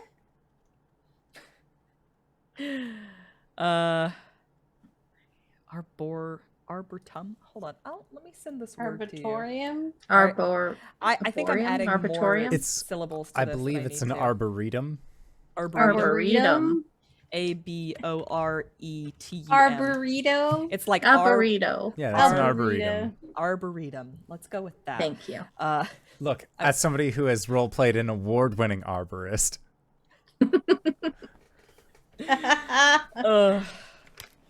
not one day goes by without a 10% reference. You mean the Oh, Unbelievable. yes, I've heard of this award-winning arborist. He's an award-winning arborist. Oh god. Okay. She draws a map. She says, "This is where I found the Tower of Abjuration." How about I go counterclockwise, you go clockwise, and we meet in the middle. Alright. Okay. That sounds doable. All right. Well- she sort of snaps her fingers again, and the kobolds form up. See you on the other side. Indeed. All right. Professor, lead the way. Absolutely. Now, if I'm correct, the Arboretum should be on the other side of the House of the Arcane, probably a bit next to a library. That seems like the right place for it to be. A library? Kuori, a library. Library? Library. I like libraries. They have books and I like books. Maybe we can make a little short pit stop. But just a short one. Just a short one. A short yes. one. All right. As you travel, there's so many. I have so many tables. Could somebody roll me a d20? On it. That's a 7. 7. Yes. Well, that's very redundant. I want the rest of you to also roll me d20s. Okay. And if we have any duplicates, go ahead and... A 3. 3. 11. We've got a 7, a 3, and an 11. Okay. As you travel, Professor Scant just sort of offhandedly is just a bout of information. It's not organized in any sort of way. You just get a lot of fun facts from Professor Scant. One of said facts that I said was very redundant is the fact that mythalars exist, and that it's what held Ythryn aloft. It was an arcane sphere known as a mythalar. The mythalar also had the power to recharge magic items and control the weather. Though I suppose the recharging magic items part is the thing that we haven't necessarily touched on very much. Mm-hmm. The city's creators used giant mimics as construction tools and beasts of burden. Interesting. Very interesting. We had a 3, a 7, and An 11. All right. Many of the city's residents owned strange chimeric pets, with winged hares and venomous baboons being particularly popular. Venomous baboons? Venomous baboons. Well, of course. Venomous baboons. I want one of those. Well, of course they weren't born that way. Well, not in the natural sense. They could, they had this menagerie where they could create their own chimeras. Absolutely fascinating stuff. Do you think any of them would still be around? Oh, the pets? Yeah. Oh, that's a good question. Because I'm not entirely sure whether they were familiars or if they were actual animals. Because if they were actual creatures, almost certainly they would all be dead. Unless, of course, they didn't need to eat. Oh. I think Lydia will take a moment to survey the surroundings and pull trout and bait a little bit closer protectively. For sure. As you walk along, you do come across... Oh, damn, yeah, no, sure, let's do it. It's on the way. You come across a tower engraved with interlocking circles of stone. Yellow light spills from its topmost window, and there's the faint sound of brooms brushing on stonework, drifting through its broken doors. Give me an Arcana check. 21. Cool. The symbols on this building are those relating to conjuration magic. The description does match what Valin told you one of these towers would look like. Does there appear to be any sort of writing or inscriptions or and Lydia will sort of say this out loud. Do you think that we have to cast a conjuration spell on it to activate it? Possibly. I don't know if I have many of Let me those. see what I have. But at first, Lydia's going to look for any sort of inscription or instructions that may be on the outside of the tower. Mm-hmm. It do got doors to an inside of the tower. If I try... Just making sure you know about that. Oh, there's doors. Yeah, there are Okay. doors. Do they appear to be locked and or trapped? They are Or magical broken. in any way? Oh, they're broken. Okay. They are broken. There is the sound of brooms sweeping on the inside, though. Can I move the doors? Yeah. Walk up to them and just sort of creak them off to the side. They squeal on their hinges, and I want to say that one of them literally just kind of falls off of its hinges and falls to the floor. That was like that when we got here. Yep. We didn't do that, that's for sure. Nope. We're just gonna walk. Yeah, check the room first. Use her eyeballs, her frosty eyeballs first. For frosty eyeballs? Her All right, frosty. sure. Give me a perception check then. Jesus Christ. Oh, I know that Lydia was searching the outside of the tower for any sort of inscriptions that had, like, any meaning to it. You know that Loros is written in Draconic. If there's anything written upon it, you see nothing that looks like actual writing. The symbols themselves are more just kind of like conjuration flavored Runes, glyphs. yeah. Yeah, just sort of like they're there to amplify conjuration magic within, if that makes sense. 15 for perception. 15 for perception. You kind of stick your head into the window, like look around. As you stick your head in, the sound of brooms sweeping grows louder. And you can see like dust like that you kicked up from pushing those doors open get swept aside as the sound of a broom just sort of goes like over to like a dustpan, and then you see that dustpan lift and then dump out the window. Where's Mickey? Core's just Careful, like, the mouse will come for us. The mouse will Corey- take the stream. Kuori looks at everything. She's like, I need to get me one of these. I would call it a Roomba.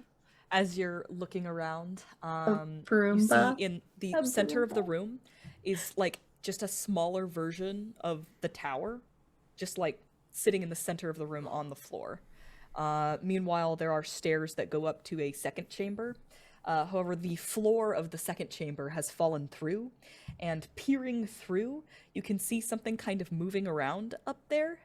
And if you sit there for long enough, you literally see like an enormous hand just sort of scuttle across the ceiling.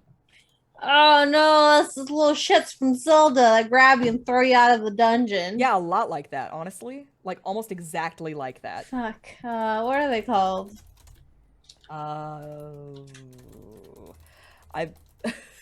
It's a miracle that my brain is working as well as it is right now. I can't switch from D&D to Zelda. It's a wall master. Wall master. Master hand, yeah. Wall master. I think. Or ceiling masters or floor masters. It depends on where they at. Yeah. But yeah, those little dooders. But it's just crawling around. Yeah, just on the roof though. Like as I said, it's on the second floor of this tower. So not necessarily in the same room as you. The room that you are in is filled with like invisible cleaners, essentially. I'll just go ahead and say that they're unseen servants, just sort of like meandering about and keeping the room clean. But in the center of the room is an exact replica of the tower that you're in.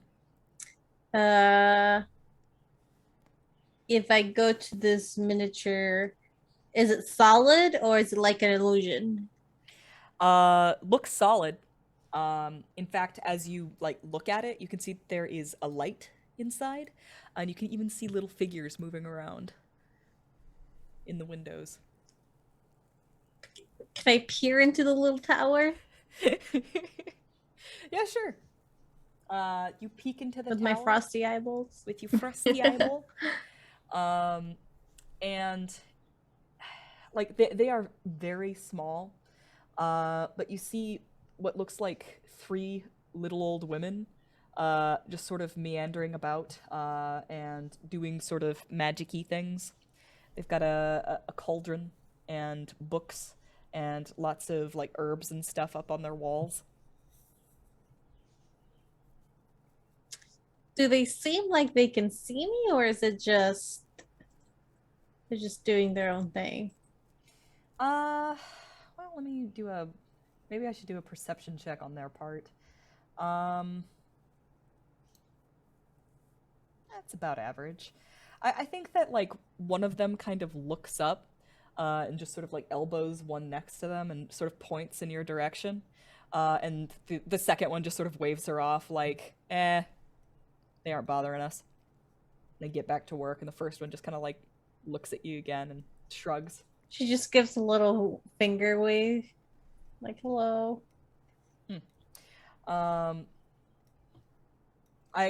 I think that the third one looks up from her cauldron, and sees you doing that, and she will just sort of like point at you with that teeny tiny finger.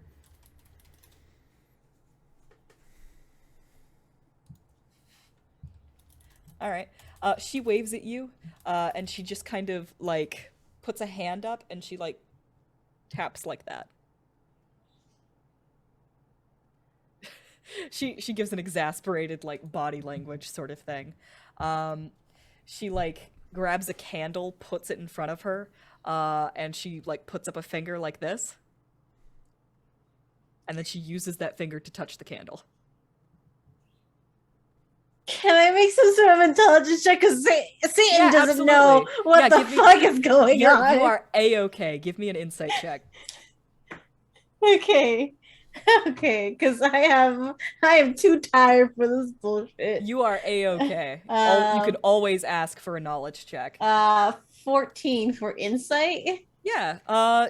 You get the idea that she wants you to touch the tower, the miniature tower. Guys, the little old ladies in the tower want me to touch it.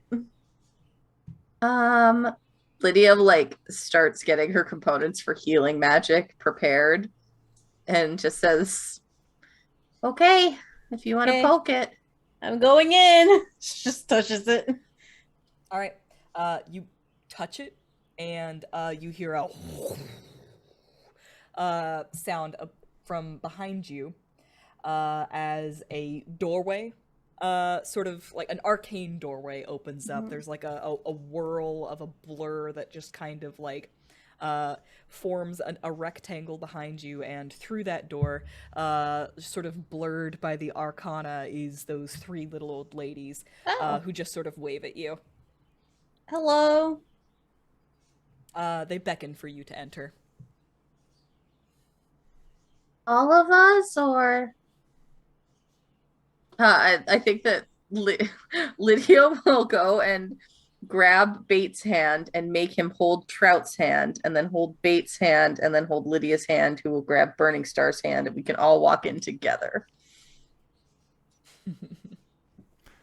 Can I make an insight check Sure. on this? Absolutely. Yeah. Is this a Burning Star insight check? This is a Burning Star insight check of, does he feel like going through this doorway will get him to what he needs? Like, to help him accomplish his goal. To help Burning Star accomplish his goal? Yeah. Yes. Okay. But I think that he would be wary. Okay. Yeah, that was as Burning Star senses extra dimensional meddling. Yeah, just like Listen, if we if we get separated, it's no bueno. So if we're gonna go into danger, let's do it together. Okay, everybody, buddy system, hold hands, baby chain. Yep. And it's definitely like almost tallest to shortest, except Hart or Burning Star is standing on the other side of Kuori, but otherwise it's Trout and Bait and Lydia and Kuori and Hart. Amazing. You do a conga line of fear into the conga line of fear, yeah. That's my new metal band. As you enter, ska metal band, you realize each one of these little old ladies, it was hard to tell from before, but as you enter and kind of like regard them at the same size, you can see that each one of them has a pair of horns that goes up and back, and they each kind of have sort of paler, more ashen colored skin. Would Lydia recognize them at all? That's a good question. By what regard? Like for what? Lydia is getting very like otherworldly meddlers, and and that's something that probably Miss Queenie of the Raven variety might have informed her in her studies of. Sure. I'll call it an Arcana check. Oh, I'm very good at those. So yes, please. Okay. That would be 26. Okay. That's pretty darn good check. Well, I'm gonna put it this way. There are 3 of them. And 3 old ladies is kind of there's a portent about that. It's auspicious. You are getting very witchy vibes. They do, however, all look perfectly kind and welcoming. You look around and there are doilies on every surface. There are candles lit. There is grandma fates. Yep. The There is grandma fates. a warm stew going in the cauldron. But what you notice now that you didn't notice before is that the ceiling is just like hung with like so many things. It's like there's a net that's been just sort of like hung across the ceiling, you know, like a hammock that you can like throw stuffed animals into. And there's just all kinds of bullshit up there. There's like swords, weapons, like potions, just like general like adventuring gear is in there. Bags of coins. Don't just- like that. Yep, just like all kinds of stuff. Yeah, Like- I think where Lydia was specifically sort of trying to ascertain some knowledge is the fact that the Raven Queen very much likes to be the only person that meddles with life, death, and fate. Right. So if this is another group that also meddles with life, death, and fate, that she would probably have given Lydia a little bit of a heads up about them. Sure. I'll say that these guys don't necessarily ping like as undead or divine specifically. If you think that these are the fates, that is something that you're welcome to believe.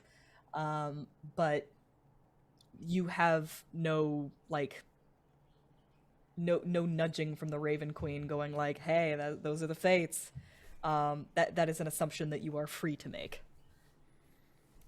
Okay, But yes, you are thank you. welcomed by these 3 little old ladies. One is stirring the cauldron. One is taking out a tray of fresh cookies. And one is standing at the doorway, just sort of welcoming you in. The one at the door says, come in, please. My name is Pinch. This is my sister Pillage, and that over there is Auntie Plunder. Pinch, pillage, and plunder. I love them. I will kill for them. Can we keep them? Can we keep them? Listen, I'm not going to lie. Your names are a little sus, but also very adorable. Oh, sweetie. And I'll say that Plunder is the one who like sets down some cookies and says, please eat. A chocolate chip.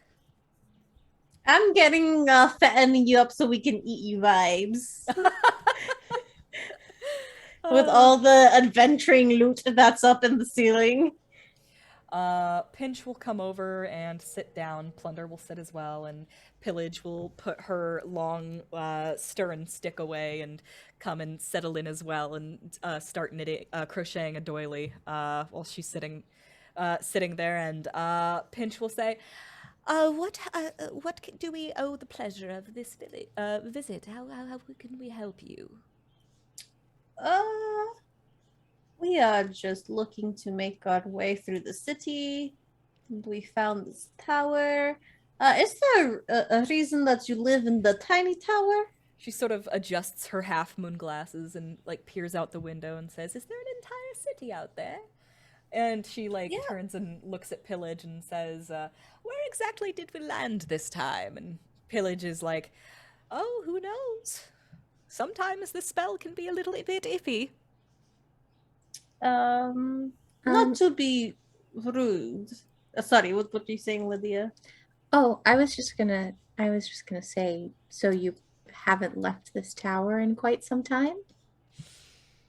Oh, we've visit from time to time. We go here and there and everywhere. Picking up odds and ends and trinkets, that sort of thing. And she just sort of like runs her hand along some jingly bits hanging from the ceiling. What, not to be rude, but what are you?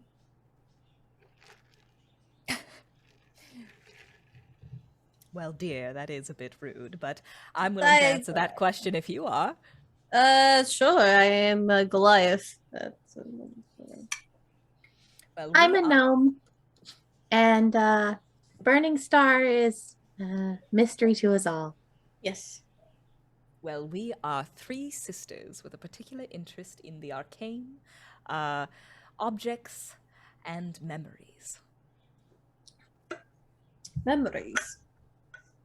Indeed. What do you mean by memories? Oh, we could probably get to that later. If you're willing to make a trade of sorts. Ah, I see where this is going. What sort of trade are you looking to make? Well, that's a good question. What did you come in this tower for? A riddle? A part of a riddle? She sort of like taps her chin as she tries to remember, and she's all like, "Oh, they're looking for the inscription."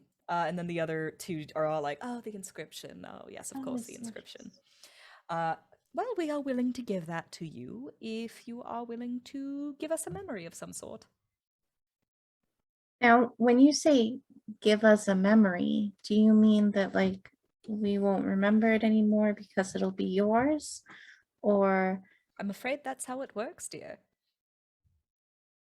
You get to choose what memory it is, if that makes it any better. does it have to be a good memory, or can it be a bad memory? They all kind of like look at each other a little bit. And they're like, we understand what sort of request this is. We're willing to let you choose. Are you guys okay with this? Also, these are our Children. wards, our care creatures. Can we just maybe not take their memories? They're still learning. I don't want them think to they have their many. memories. Yeah, I don't want to take away one of their only memories. Like when we taught them how to read on the whale on Ankajuk. That was pretty fun. Is 3 memories enough? One for each sister? Like you can see them all just sort of look at each other, and there's like kind of a little clacking sound.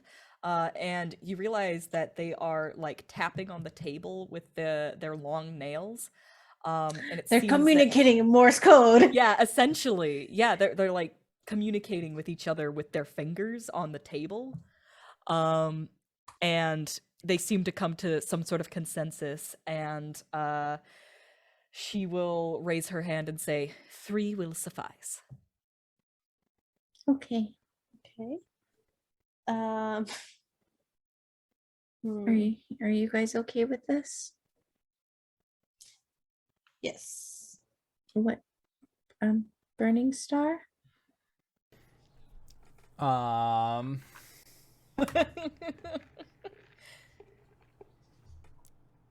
There is a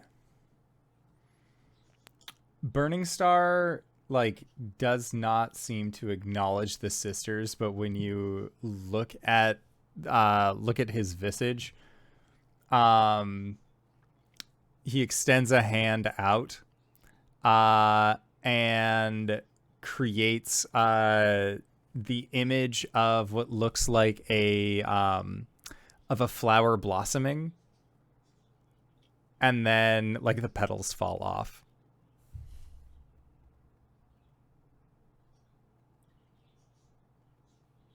What does that mean? Is that your memory, Burning Star, that you're wanting to share? Or is that a yes to you being okay with it, or a no? It's a yes. It's showing the like impermanence of object. Does I think that Burning Star is saying everything is fleeting, so why not? Yes. That's what I got from that as well, yes. Really, I got the, like, we're all gonna die for this, so fuck it. Maybe that's just my interpretation of it. But yes, is there a requirement Astrology for these? really is subjective. Yeah. So no bonze. Is there a requirement for these memories that you wish? As I said, choose any memory that you wish. Unless, of course, you want me to choose. Oh no. How do you choose the memory? How do you take the memory? Do we tell it to you? Do you reach into our heads? I'm sorry, this is rather confusing. I'm sure you get these questions a lot whenever you do have visitors. Oh, it's quite painless. Just tell me your memory. And after you are done, you will find that you can no longer recall. All right. And in exchange for these memories, you shall give us the inscription from this tower, yes? Of course. All right. Pinch, pillage, and plunder. On my honor. And she just sort of like crosses her heart over her chest, and you see like literally a light form an actual X over her heart. Oh, fancy. Well, I will let you have my memory first then. She will kind of like walk over to does she have to be like next to them or just tell them the memory? She can do it however she pleases. Okay. I mean, like, I like imagine Kuori like stands up and begins, like, looks out the window and pontificates. Yes, I remember. I remember the first time. And we have a flashback. Yeah. What memory does Kawari give to the sisters? It's rather inconsequential, but it still holds like a special place in her heart. She gives them a memory of her getting a paper cut. It is Kuori when she was young. Not as big, but still big because she's a Goliath. But her face stuck in a book. And she is eagerly passing the pages, turning them. And she turns once too fast, and there's a paper cut on her hand, and she doesn't cry. She makes an angry noise. She goes to her mom. It's like baby Kuori, and then just does like this. And her mom, basically just there's a kind of like a chuckle, and a shake of her head, like I told you, if you turn those pages too fast, you're gonna get a paper cut. But then her mom showing her how to bandage her own wound. Oh. All right. I think that Pinch just sort of closes her eyes and nods along, as though you are telling a story that she's heard before.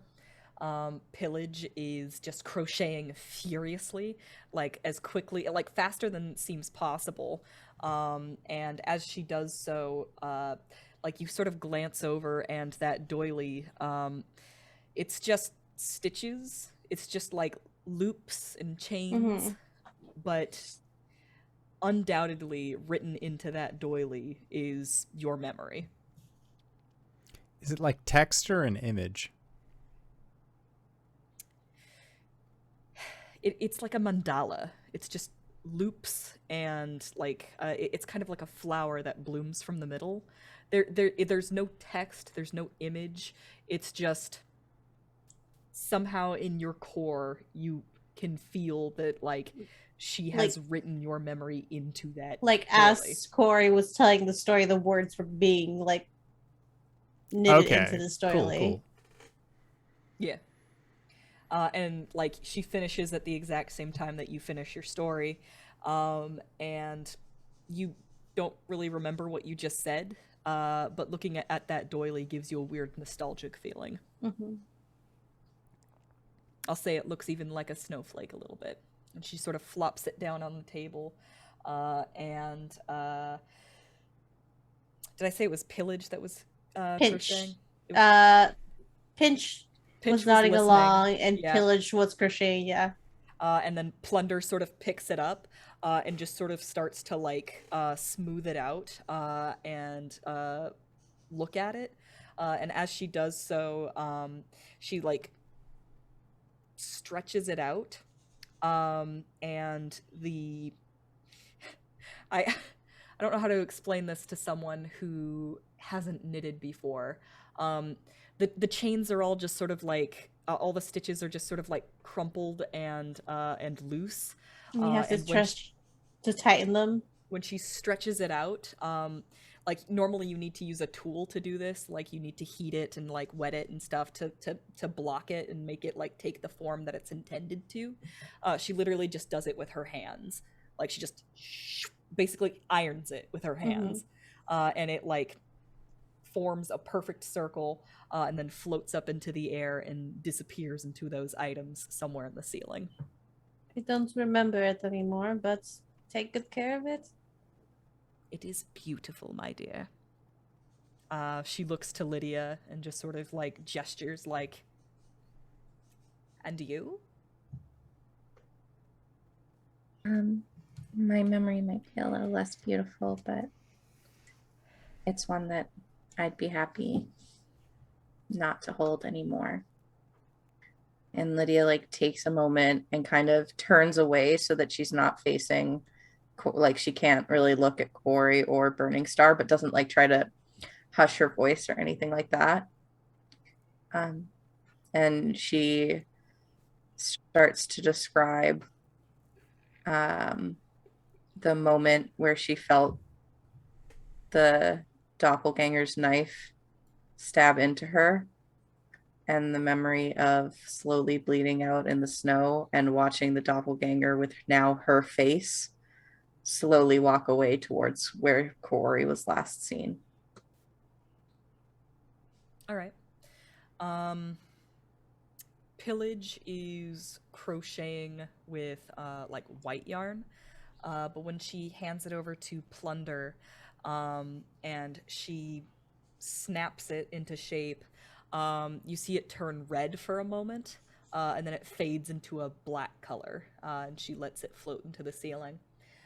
Meanwhile, Pinch is just sort of nodding along, this time in a more consoling way. Just like her brow is furrowed in like concern, and she looks at you very empathetically. Yeah, I imagine that when, as you mentioned, when Kuori looks at her doily, she felt nostalgic, and I think then when Lydia looks at hers, it's that moment. She doesn't necessarily remember the memory anymore, but looking at that doily, she remembers the feeling of absolute hopeless loneliness as her eyes closed, and the last thing she saw was the doppelganger walking away. Corey just gives her a hug. She comes back. There's a couple tears, but Lydia doesn't know why anymore. She wipes them away. Just gives her a smile. Some of us are freer without such burdens on our minds. And she just sort of puts a hand over yours, and sits there for a moment, and lets the silence fall in the room. And then she looks to Burning Star. Burning Star will look at the sister, and he's nonverbal, or they are nonverbal. But how can I tell the story nonverbally? The constellations on his body tell a story. Maybe the stars move to. Is there Is there like a fireplace? Yes.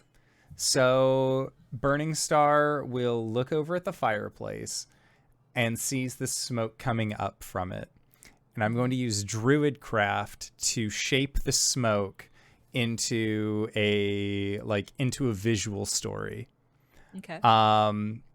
Where it is like little spots and bits of smoke, like these small little motes.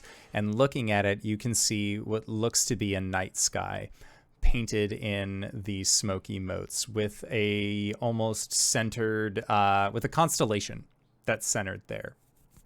And from this constellation, you see that it begins to shift and change, almost like time is passing. You see small things appear near the constellation, and then just like waves come out towards said thing, and small bits disappear. If you have a decent enough perception check, it might look like a almost like a ship, like some kind of naval ship that is going through this interspace, gets near this constellation and then is just like almost swatted away from the center of this constellation. But the thing that is most telling about looking at this is that it is incomplete, and that like you don't know how it's incomplete, but there's just something missing about it. And the idea that something is missing about this thing that is supposed to be centered in the night sky is a feeling of loneliness. And Burning Star, being the creature that they are, is going to give a year-long memory. A year's worth of feeling abandonment and isolation and loneliness. Wow. Okay. I think that like Pinch like looks up at that smoke, and you can see her eyes sort of widen as she either does or does not understand what she's looking at. And I think that everybody's kind of distracted by the smoke and doesn't necessarily notice what Pillage is up to until you feel cloth, yarn begin to sort of like spill over the table. And you look over and you can see that she is still crocheting furiously, and it just keeps on coming. Like she has made like basically a tablecloth at this point. And it just goes and goes and goes. And finally, Pinch like looks over, realizes what's happening, and she says, "Pillages, that is quite enough." And she just sort of like slaps her hands, and like Plunder comes out with some scissors and snips the yarn, and you see Pillage keep on going for a little bit before she realizes, oh, okay. And then Plunder picks up the tablecloth between two fingers, and just kind of runs it through her hands. And you see it grow thinner and thinner as she just sort of pulls it up into the ceiling, and it has to go for a little bit until it's out. Were those memories sufficient for you? More than sufficient, I should say. She waves to her sisters, and the three of them stand up simultaneously, and then they clap their hands like at the same time, and all of those items on the ceiling disappear, and you look up and you can see written on the ceiling are the words. It's written in Draconic, first of all, and it is Loros, second of all. So I'm gonna say that Mr. Professor Scant, that's his name, Mr. Professor Scant, Mr. Professor Dr. Scant. Oh my god. Esquire, yeah. The third. I'm doing my best, you guys. Professor Scant looks up and very quickly reads what's written up there. And Lydia, you're our elven translator, yes? Yes, especially when it's Burning Star, but Hart can also translate. He is Elven. I'm stating this for indoor because I know that he gets at us all the time in questions for the courts. I'm throwing it. I'm throwing it in the Zoom chat. If you would read it for me, Liz. But I would like it stated for the record that you yourself, Indoor, just said that Burning Star is nonverbal, so... Read what is written on the ceiling as you translate it from Professor Scant, my good friend Lydia. It says, second, summon a flame in the palm of your hand.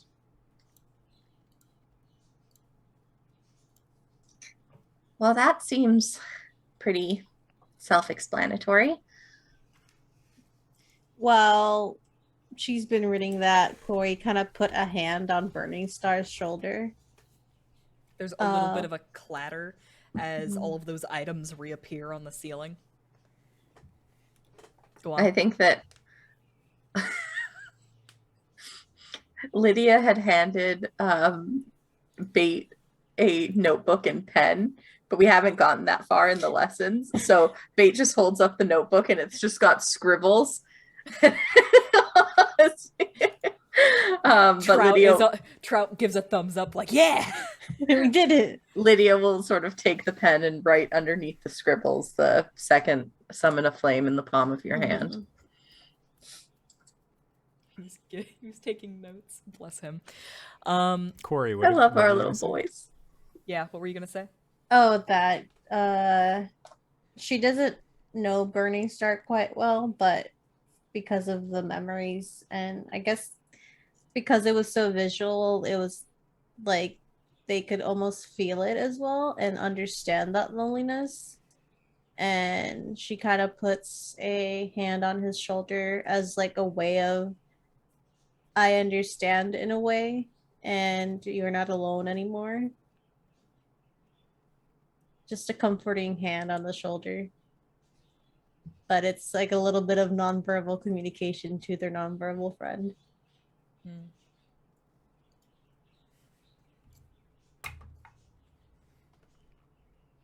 Okay. Sorry, I just decided something. Never mind. Don't worry about it. It's fine. Don't worry, I I'm just super decided worried something about for it you guys. Yeah. Whenever your DM says don't worry, you should worry. You should worry immediately. I'm a DM. I know this. I know, Exactly. I was trying to like alleviate some of your. It's fine. Don't worry about it. We're good. This is a party full of DMs, and I don't speak for all of us, but I think that there's a sprinkling of anxiety throughout the entire party. So saying things like, don't worry about it. I think that Pinch says, I hope that this was to your liking. Do mind the hands on your way out. Yeah, I The saw what? them. There's like giant hands on the ceiling They are not or the friendly. second floor. Yeah. Okay, avoid the hands. Got it. Do you mind if I take some of the cookies? Oh yes, of course. Sorry. That's okay. She's like, Hart's going to love these. He is, yeah. Oh, Yeah. Dee. They'll actually slide it into a basket for you. A picnic basket. Oh, she's gonna hold it in her real big hands because she's a Goliath. It's a little tiny basket. Thank you. You ladies were very wonderful and helpful. And I think what we did was a fair trade, so thank you for that. And you know what? Thank I don't you. say You this were so often. kind. Oh, I don't say this often, but I hope to see you soon. And see you again. Anything is possible. Anything is possible if you just believe. Well, we shall make our ways, and I hope you ladies enjoy the rest of your day, night, whatever time it is in here. They all kind of form up and wave at you as you shuffle out the way that you came. And as you do so, there's kind of a popping sound when the portal shuts, and peering into the miniature tower, you find that it is completely empty. I like them. I am still a little scared of them. Well, yeah, you should definitely be scared of them. That doesn't mean you can't like them. True.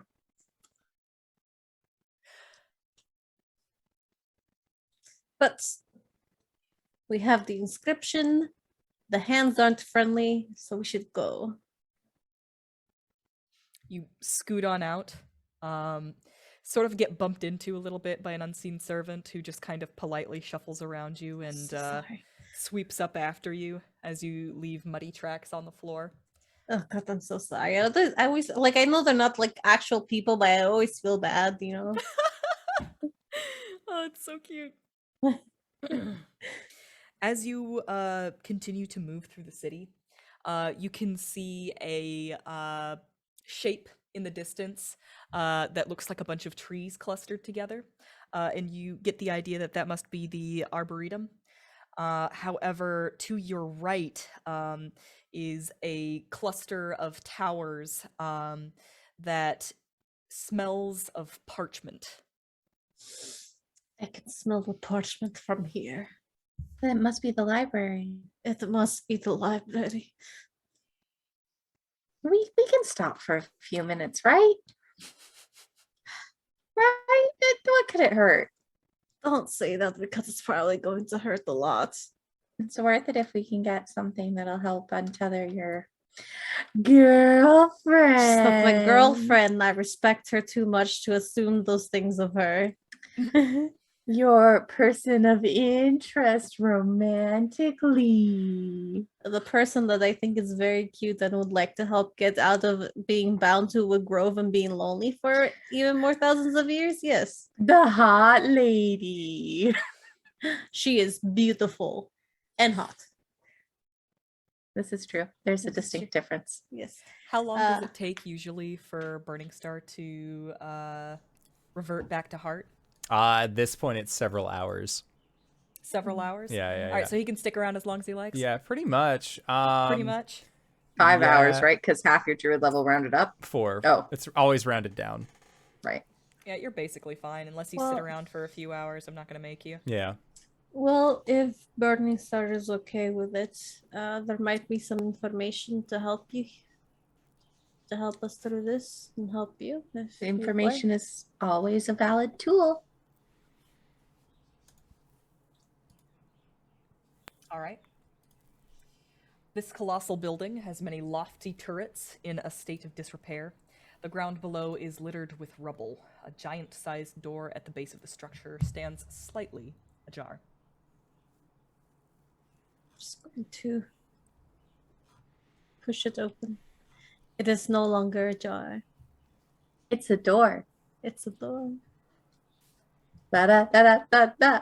Hey. Hey! Well, shelves line the walls of this labyrinthine library, which is crammed with books on every conceivable subject.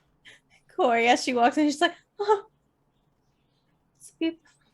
I feel like this is just in the most androgynous way possible. Belle from Beauty and the Beast seeing the library for the first time. Yeah.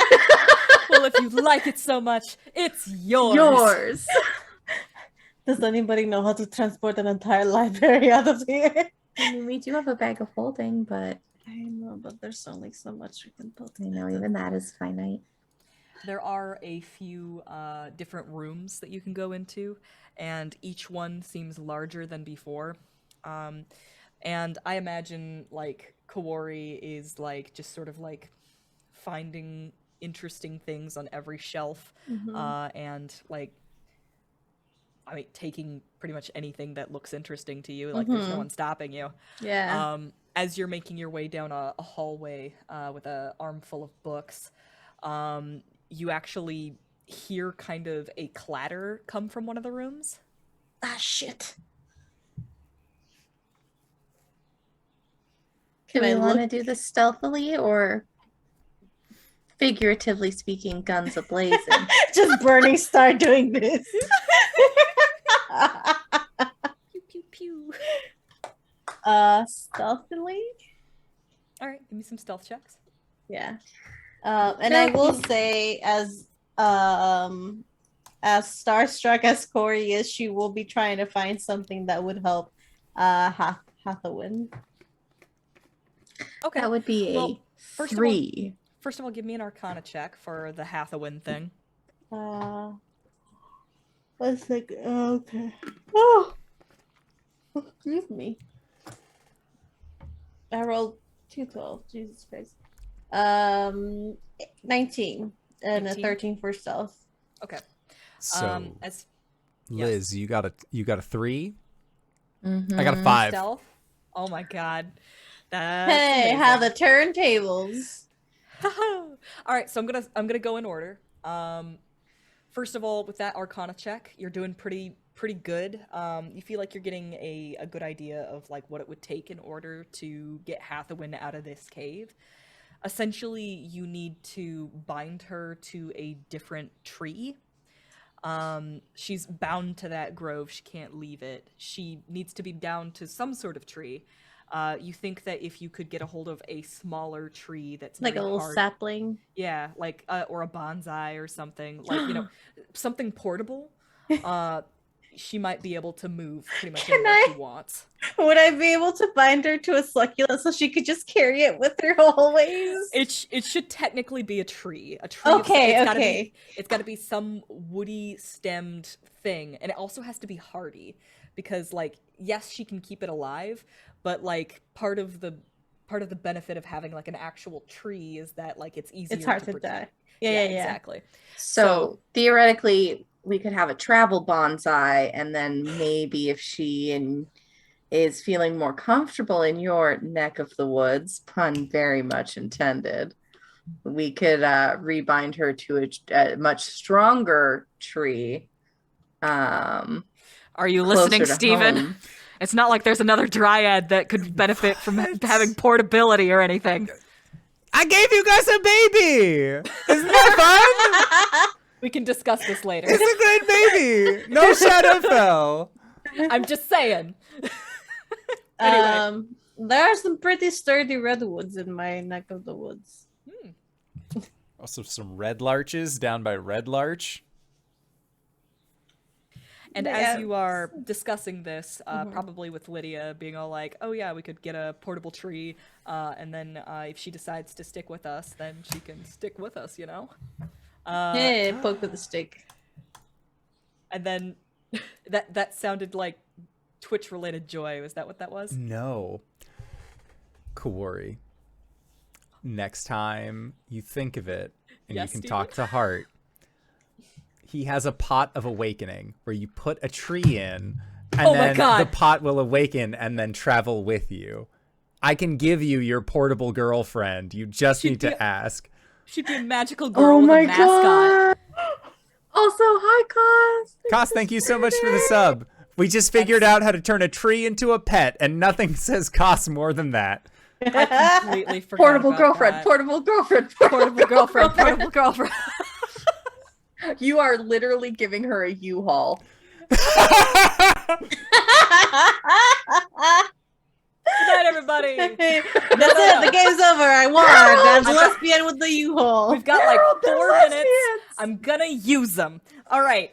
So as you are discussing the portability of your girlfriend, there is a loud noise that comes from an adjacent room, and I want to say that this room, like, I'll say that it's like 2 adjacent wings of the library, and what is connecting them is a wall with kind of like 2 archways on either end. So it's technically the same room, but there's like a big wall in between with like these open archways that like, yeah, okay. So you get that. You get it. That's what you're looking at. The clatter that you hear is the sound of a bookshelf falling over. And you hear kind of a scuffle. And then you hear what sounds like very large footsteps moving across the room. And I want to say that you just kind of like peek in through that archway. And what you see is a fairly lanky guy, like running along the tops of the bookshelves, and a headless iron golem bumbling about and knocking bookshelves over while this guy tries not to get knocked over off the bookshelves. You hear what I'm saying? Like there's a normal sized dude just running around on top of the bookshelves trying not to get knocked over, and then a headless iron golem bumbling about. I think I know where your head is. And as you say that, like that guy running around on top of the bookshelves turns around, and you see a familiar face, which is to say you see a mask that you've seen before. It's like that iron goblin mask that one gnome who like was disguised as a goblin was in Karkalok. Yeah. And that guy like very animatedly like looks at you, like recognizing you, Kawari, and he pushes that mask up, and you see the face of a fella. It's from a distance. It's hard to tell who he is, but you recognize the voice as he says, "Kawari, is that you?" And then he stumbles as that fucking iron golem smashes into the bookshelf that he's on top of, and he starts to fall, and that's where we're gonna go on break for the week. I'll get back to it next week as you find out what happens and why the fucking cowboy wizard is here. Dazan. Dazan! Yeah, Dazan is here. Dazan, the mustard wizard. Dazan, the mustard magician. Not that guy. No, mustard is a different guy. But Dazan. Roberta's boyfriend. Okay, What so is he doing Dazan here? We'll find out next week. What is he doing here? And why is he wearing a goblin mask? All these questions and more will be ignored when he dies next week. All you hear is Bye, everybody. all you hear is Dazan. And with that is where we will call it for tonight's session. So I'd like to say, Danae, thank you so much for running this incredible game. I always have a blast whenever you are on the show. Where can we find you? What do you do? Tonight has been such chaos. Hi everybody, I'm Danae Keener. You can find me at DanaeKeener.com. I do nerdy drawings mostly related to D&D and a lot of things on this channel. You can also find me at Danae Keener on Twitter. There's a pinned tweet that's got my schedule. You can see all of the Twitches and everything that I'm up to. So go and check that out, DanaeKeener.com.